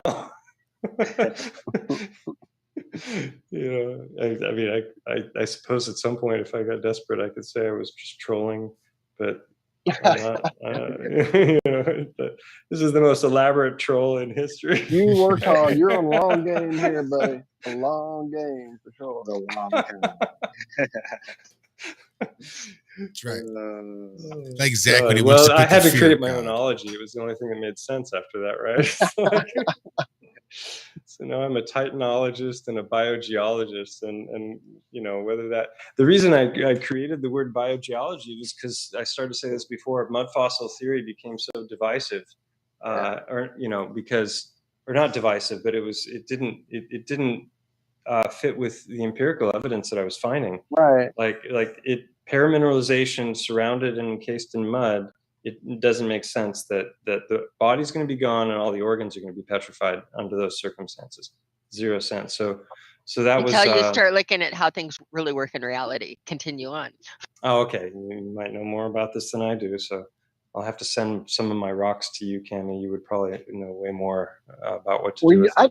We definitely understand the idea of coming up with a term or a name that fits but doesn't reflect on the current whatever, because even early when we started getting together on Twitter groups and hanging out in chat rooms trying to figure out what the hell is going on, etc., and decided to start doing these same chats, hangouts as a show, getting to know the community, we didn't want to just be, the Flat Earth chat show or whatever, because we knew it would immediately knee-jerk and immediate have the trolls, and we'd already dealt with way too many of them in trying to communicate with people on social media. So or it becomes we a soap began opera. looking for a name Daytime that would television. be exactly. It became, and sure, those get lots of hits, lots of subs, but that's not what we're here for. We don't want that. So it definitely was a long search for us to come up with something that was appropriate. I mean, we tried all kind of stuff, and we didn't. Then we came up with our little FE Easter egg, if you will, with our name. And so then we could talk about whatever. We could talk about, crazy titans, or we could talk about what is the name? entities. What name are you talking about? Iron Realm Media. Oh, okay. FE Iron. So. Well, iron's a lot more important to this realm than I And realized. then it fits in all kinds of other things. Iron sharpens iron. It's it gets so many ways for us. So Mike, this gets back to really long important. Story short, I love the term, man. It's great. Oh, and bio. Great. I'm glad you guys love it.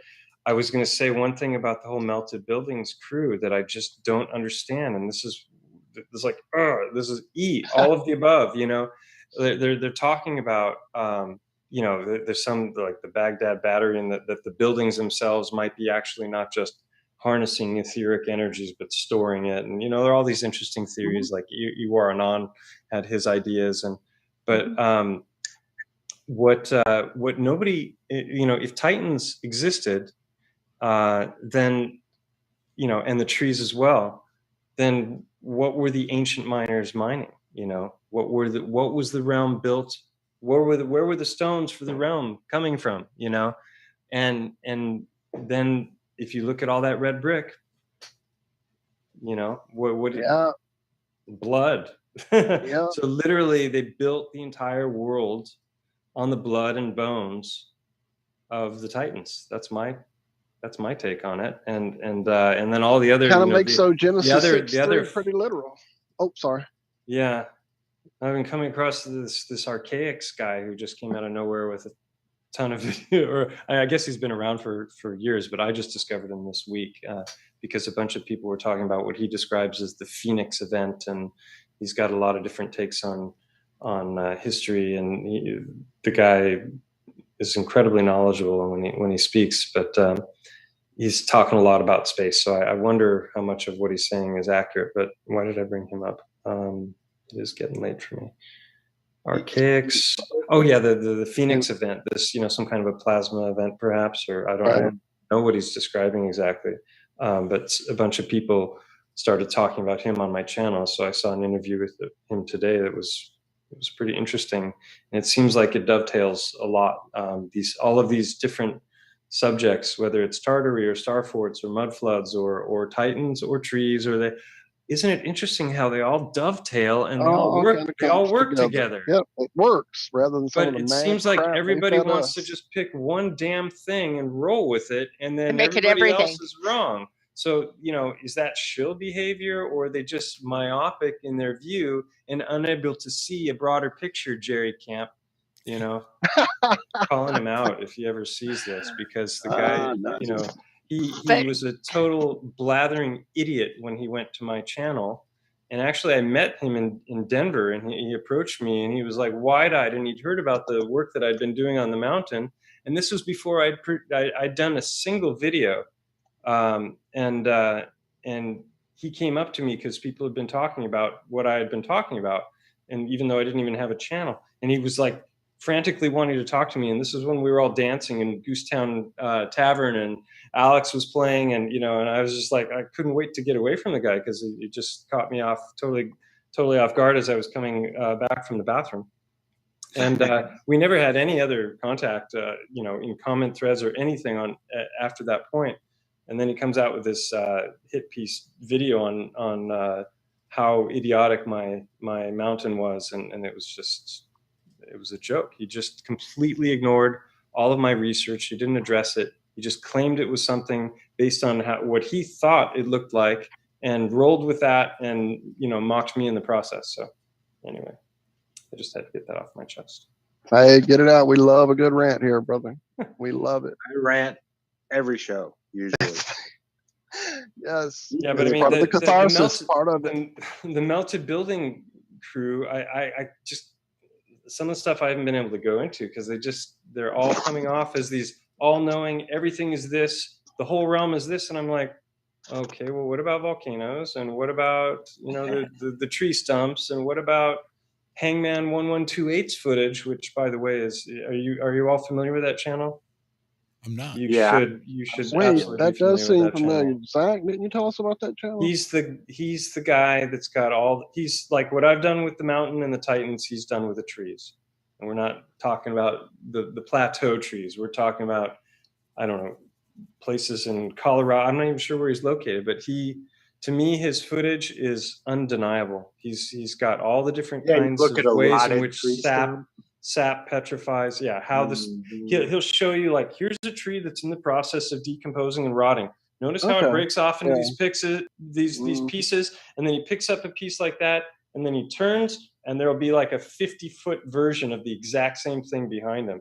It's all fractal, and Colorado's got amazing examples of that, so you might be right about it being in Colorado. Gods, I guess, examples right? in our backyard.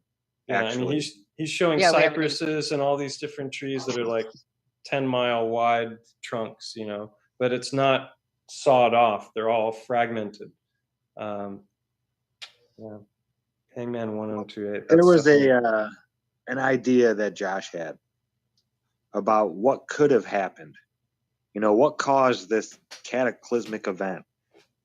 And it came to him when we were talking about the Tower of Babel. And what if, this is an electrical realm, and if there is, a Gaussian surface above and one below, and you built a conductor in between them that got close enough that it actually discharged. And he was thinking it was more about the language, about how, maybe we all did speak etherically at one time. So we battle to poke a hole in the firmament, you mean? Something like that? Well, yeah, just like a massive pulse or something.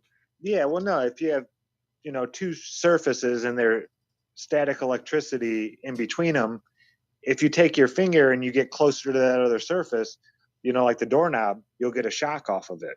Well, what if the Tower of Babel got so tall, so close to the upper surface, that it created that discharge to happen? And that would be huge. That would be, astronomically bigger than any lightning bolt or any small discharge like that in comparison. But it would probably rock the whole place with a big giant. Like bridging a spot inside your computer, like trying to jump using a pencil lead to jump to. Back in the video game days, we used to do all kind of crazy stuff in our Xboxes. So, but yeah, that idea. That was a hack with phones, actually. And they showed it in war games. There's a point where he's on the run and he's at a payphone, and he takes off the thing. Yeah, and he takes one of those old pop tops, which is a conductive, and then he holds it to the receiver, and then to the point where the coin, not the coin, the key for the coin box, and it completes a circuit, and boom, you can make a call for free. That actually worked. Shall we play a game? Well, I want to make sure we leave stuff for the next time. I know. we have There's you so on, much. Mike. Good Lord. I feel like we've only scratched the surface, Mike. Well, I've we written really down haven't even so gone many into the notes. research at all. So We didn't even touch that we mountain. talked around dude. it. That's what I'm saying. We've been everywhere around it. We've talked about your amazing history. Has been phenomenal. To hit the past you've had is 3 movies. You want to finish with just another fun? Yeah. Hell Please, yes. please. Just a fun little video clip. This is from another chapter of my life that we haven't talked about at all. So I put myself through college in Santa Barbara as a waiter.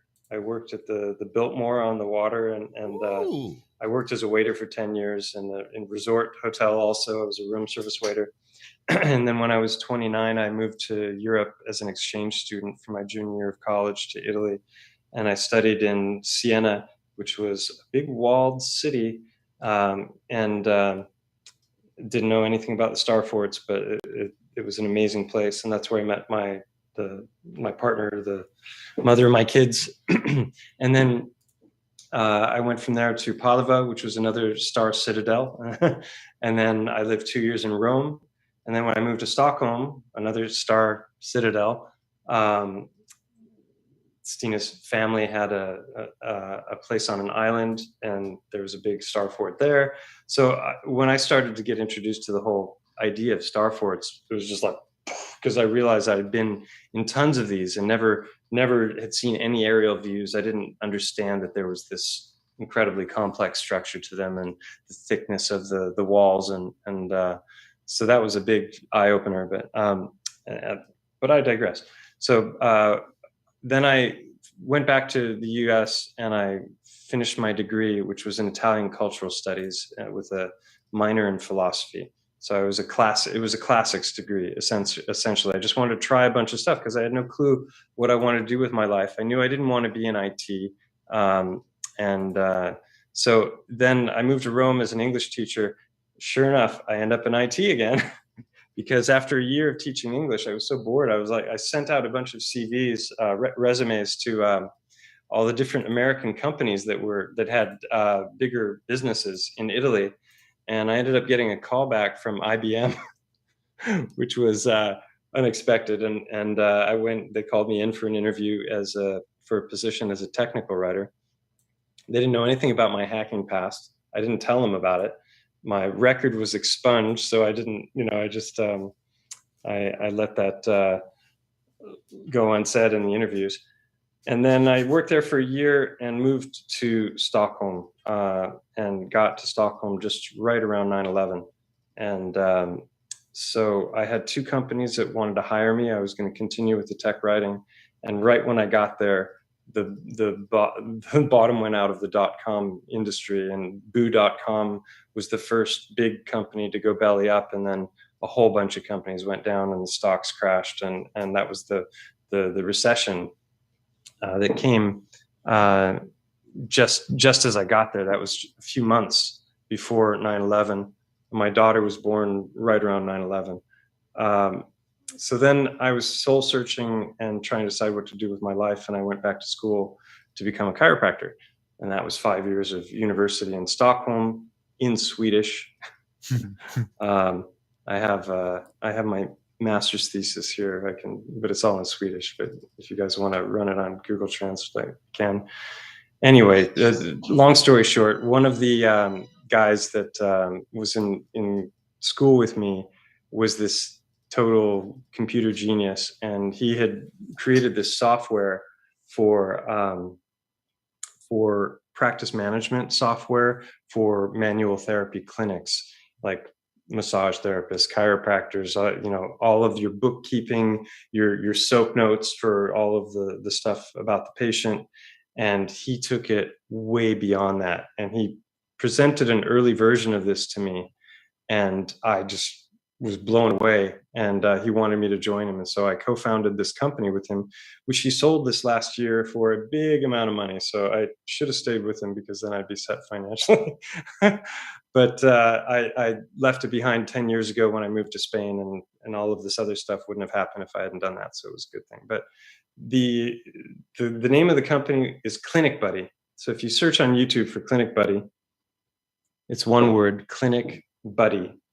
You'll see the first video that I ever made was I was working my ass off with Windows Movie Maker for days trying to create this video. And it really illustrates the amazing software, and it shows one of the things that we did that nobody else was doing was we integrated all of the different tests that therapists were doing in their clinic, like balance and sway and range of motion tests and thermography and all of these things into the software. So any test that was run was already integrated with the software package, and it would automatically be converted into text and numbers and put into the journal, which was then signed. And we were the only ones in the industry that had hardware encryption keys. And so, yeah, Clinic Buddy, if anyone looking for it, I should be able to find it. I probably just put everyone to sleep. Was that interesting or no? Clinic. Yes. Buddy.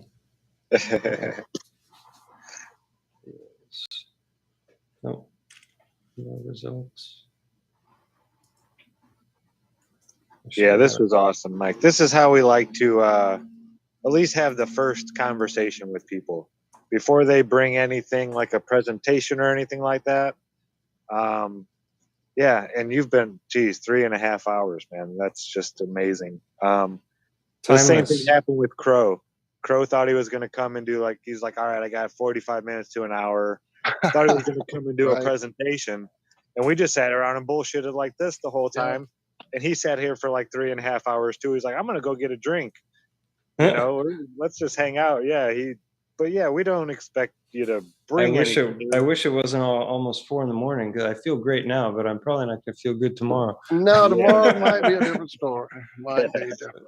But it's a party. So I just sent a link in the Zoom chat to the video in question. And then I'll share a picture also if I can find it real quickly. Where was that? Big shout out to everybody in chat. You guys are the best. I love it. Someone asked for something. Someone else is like, yeah, I think I know where it is. I'll go find it. Yeah. It's just great people that we have. Small little knit community, but scouts are the best. I had it and then I dropped it. Hang on.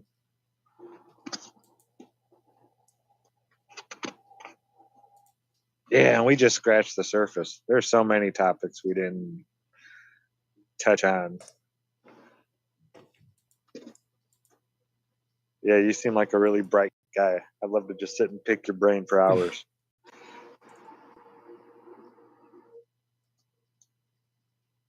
Got an open invitation here anytime, Zach. I think Mike knows that.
we integrated them with the FLIR cameras. That's the camera that Ken Wheeler used, you know, for the. Let's wait. It's almost over.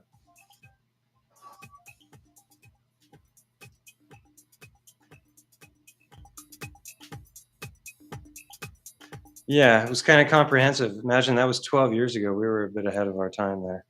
People didn't quite get it, and we had the whole thing designed so that any of the systems that were using it could collate all of the data from all of their patient visits and be able to extract any of the data from the tests or from any, you know, age or whatever they were looking at. They could pull it all out and chunk that as massive meta studies. So it would have done wonders for you know, medical research and other things if they were really interested in getting people healthy.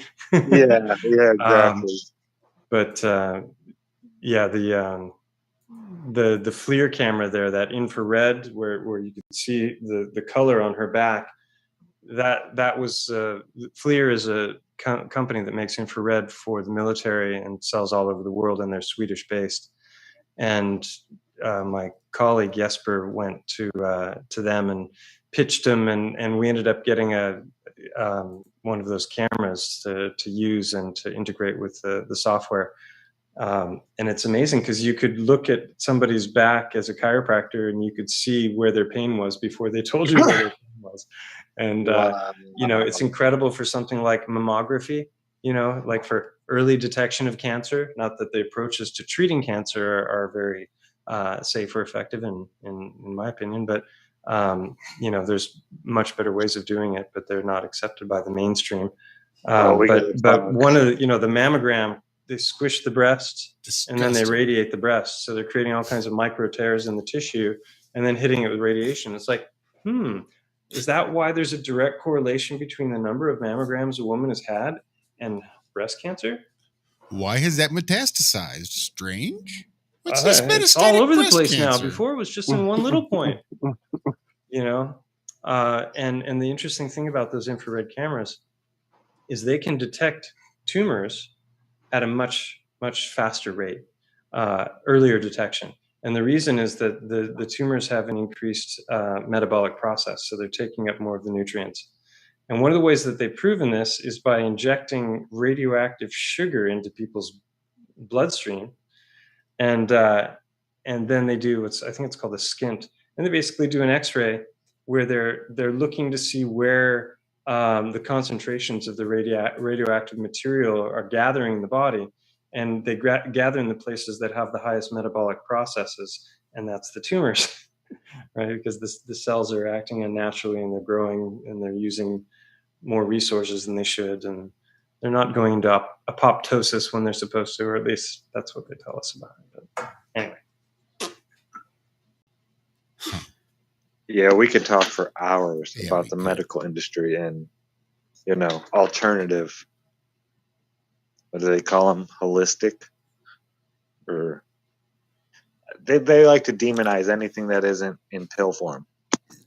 Naturopathic. Yeah, all sorts of good terms that they don't like. Yeah, this goes back to the whole shutting down of the medical schools. I can't remember when it happened, and there's a famous character that was tasked by Rockefeller to do the dirty deeds of shutting down all the alternative healers, and chiropractic was under fire for many decades. Most people don't know that in the 20s, chiropractors were being jailed for practicing medicine without a license.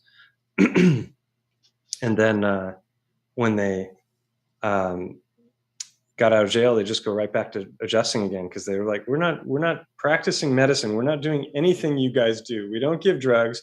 We don't do surgery. We don't give prognoses. We don't give diagnoses either. You know, we're doing something completely distinct from what you're doing for entirely different reasons than you're doing it.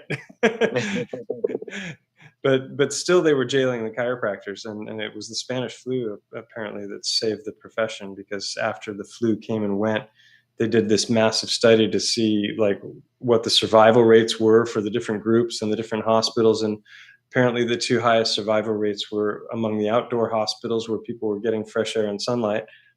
Really? That's good for you? What? Imagine that. No way.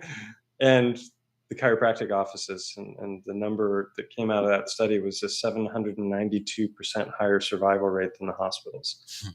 For a flu, that's a weird thing because chiropractic doesn't treat the flu. So it's, it's just, anyway, that went on for decades. They were trying to shut the chiropractic profession down. And then in 1980, I think the case finished in 1990, the AMA lost a landmark lawsuit at the Supreme Court level against a man named Chester Wilk.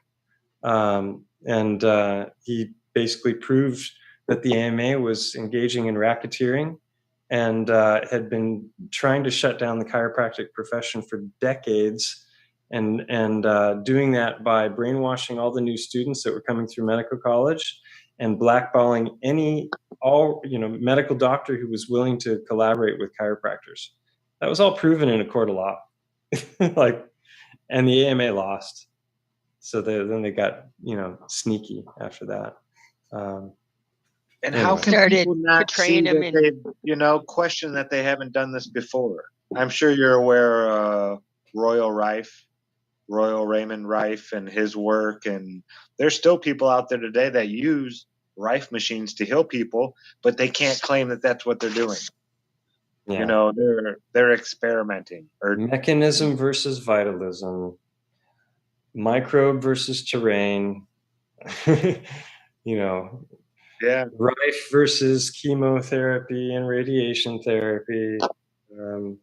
It's a sad state of affairs, and more and more people are finding out about all this stuff, which is, gives hope. Greatest apocalypse ever. They find out about it, but they also, while you win in the court cases and that, you still have a long way to come in, like mainstream, where they portray chiropractors like Alan on 2.5 Men, and again, Yes, they go out of that's their a very way good point. to really, really make it look like a stupid occupation. I mean, they do, don't they? That right there is a really, really good clue, is when they do so much work to take a profession and make fun of it. Stop and take a look at it. There's a website. I don't even know if it's still there. I haven't looked for many years, but it was called Quack Watch, and basically it was just a long list of everything that works presented as if it was pseudoscience and doesn't work and will probably just cost you a lot of money, or worse, might hurt you. So stay away from all of it.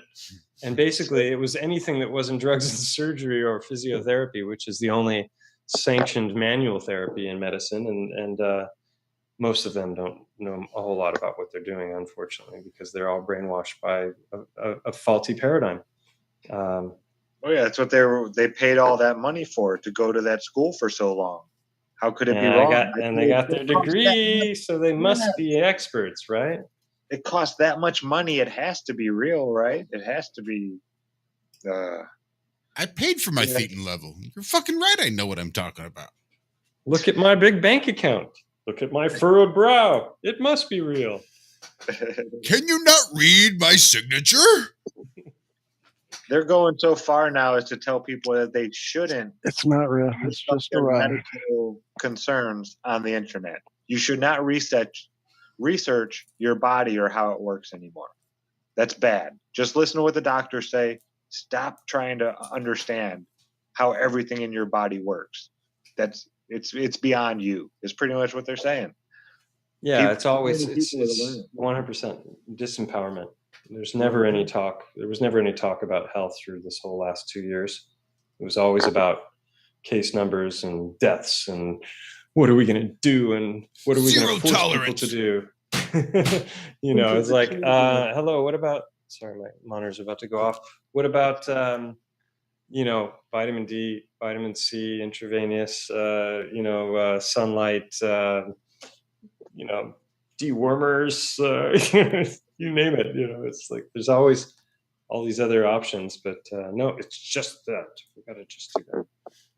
And not for nothing, but I think maybe step right up, monitor getting ready to shut off all by itself might be clues to speaking to something bigger, and maybe time for you to hit the hay, get some sleep, get a little. I do need to shut-eye. go. Yeah, it's been a lot of fun, and I haven't stayed up Absolutely, this late Michael. in a long time.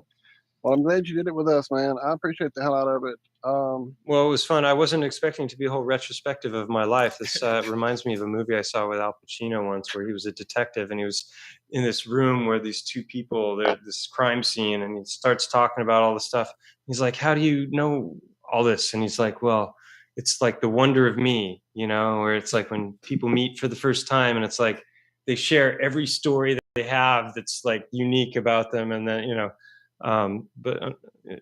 No, I think we still have wasn't further to expecting go it with we to you. still got more to go. I think so too, Cammy. I think so too. I've talked to him for longer than we have tonight. We have further to go. But you know what? It's so good to But talk it to you is, again, and it's yeah. good to see how like you're plodding along in the background. I've been plodding around in the background, and like all of these dots that we're making really are starting to connect slowly but surely. But I think it pays off, and I appreciate everything you do so much. I understand the obsessions. I understand the money going down the drain. I understand like all of the different things. But what there's got to be a reason that we're so pulled and inspired to do this. Yeah, people might have this vision of me when they see the videos. Oh, here I am. I'm a doctor in Spain, and I've got a clinic, and I'm in this beachfront town, and it's like they really knew. They really. like, it's a mess, and a lot of it has to do with all this research, and then I was already a pretty wacky character long before all this stuff came along. So, well, I like it. I gotta say, I Feelings- like everything feelings about your mutual. I wackiness, like all of you. Well, I'm Yeah, glad to man, hear the it, door's man. I hope you open, come back. man. It's always open. You have a Like you link said. that never expires. Well, it hasn't yet. It's been going for a few years now. I don't know that it won't ever, but Well, so far it's going strong. And it is your key to come back anytime, sir. And like I said, we'll get with you on an earlier, time frame for one of those TFR shows. That would be good. Fortunately, I didn't have anything pressing in the morning. Or it is morning. Oh, I it's should there. just stay You up. made it. Just hang out. Yeah. Let's just keep it. going. just roll with it. No, Like I me in my gotta go. 20s. I really sir. do need some No, sleep. I know, and Guys, like the sometime during links the are day, yeah. chat. I'm sorry, they're in the description there for the show. Please, if you somehow have missed this channel, go over there, hit it up, go check it out, get over there and find out what's going on with this mountain that we need to get to next time you come.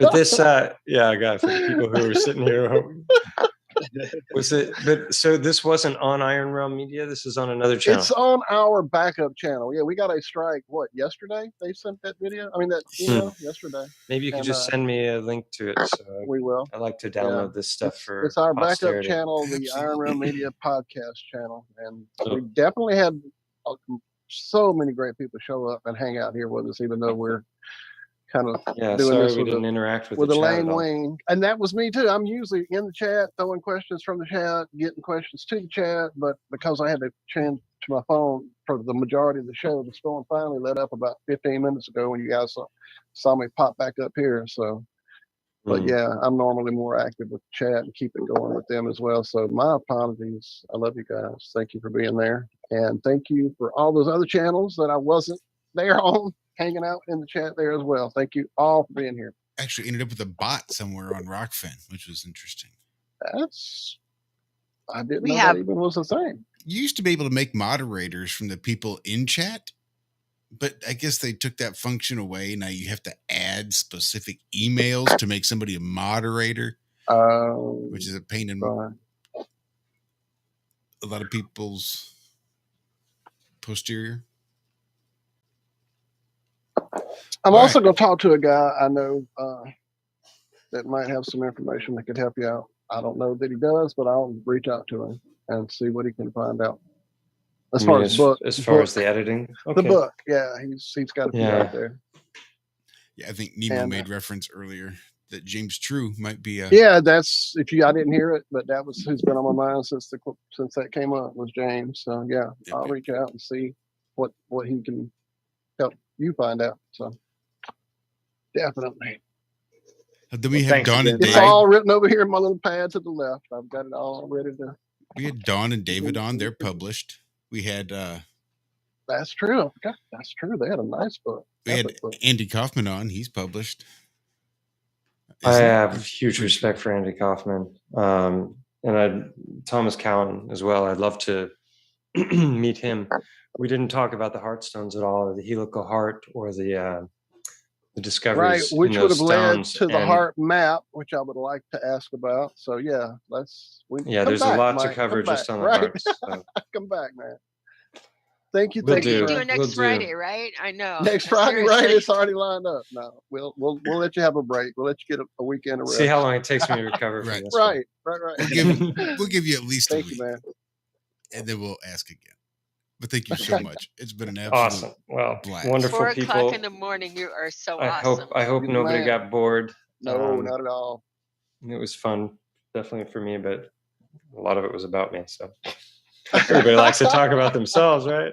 It was the best. It was. It was Thank you absolutely so awesome. much for making my first invite like one of our best shows ever. I rock. I'm sorry. Now I do when it's like bringing somebody like Mike on. So thank you. It's so good to talk to you. My pleasure to talk to you and to see you again briefly on screen. Right. And we did get to nerd out more on the rocks and things like that. We actually have a lot of the work to go over. It's coming close to the time. So before you head at out, some point, I'd like to spread some of these out. So at some point, I'm happy to send a care package to you so that other people have some of these. In case you decide you want to do some testing on them with your I would love that very much. instrumentation. I have you that would know what to do far more than me. And also, I know like it's a pipe dream, but you can't have a dream unless you put it out to the universe. They just changed the airline restrictions into the U.S. today, where a vaccine is no longer required to fly into the U.S. And so maybe at some point I can get a big hug from you and test in person. Just putting some hopes out there. Oh, I thought you were going to talk about spelunking titans. Oh, maybe I'll get over there and splunk some titans, or you know what? That was the title of my live stream last night because I went back. First ever one that I did. I did one on my phone. You did last good. week. You did good. I mean, you worked through problems and that. I loved it. Yeah, it was fun to do, and it's nice to have a more direct approach to sharing this information because I got a backlog of so many videos that I'm just not getting to because the editing is mind numbing. It takes so long, and I want to upgrade my computer, but it's like actually I'm gonna tap Jaron's advice so he can help me set up the right thing. I'm totally not up to date on hardware whatsoever.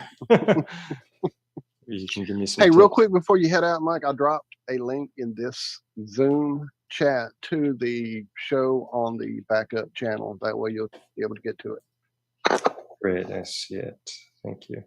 And I didn't share any information as far as the channel goes. I tried to get to my MailerLite account for the mailing address, but it's asking me for a 6-digit code, which didn't come on my phone. So I'm not sure how to get that code. So I can't give you that yet, but I'll pass it on if you want to put it in the show notes for anybody that wants to just be on the list if when the book finally is finished and comes out.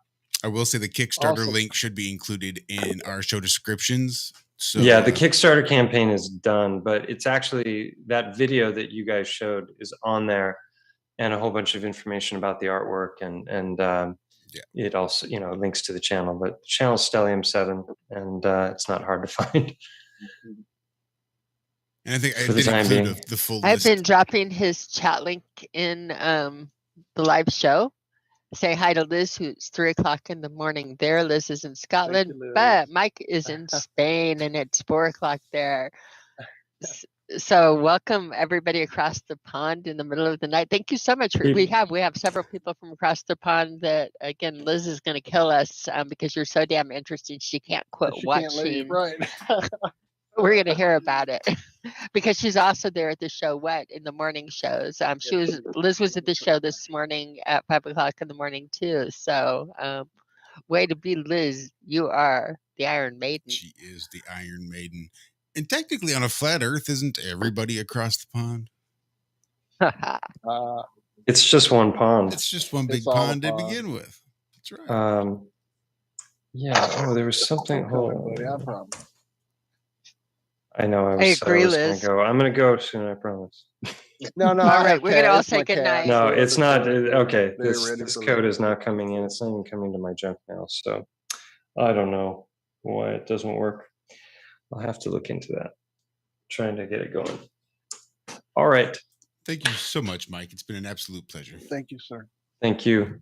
Take care. You do the very Good same. night. Good night. Bob sends you his love, by the way, and we'll talk soon.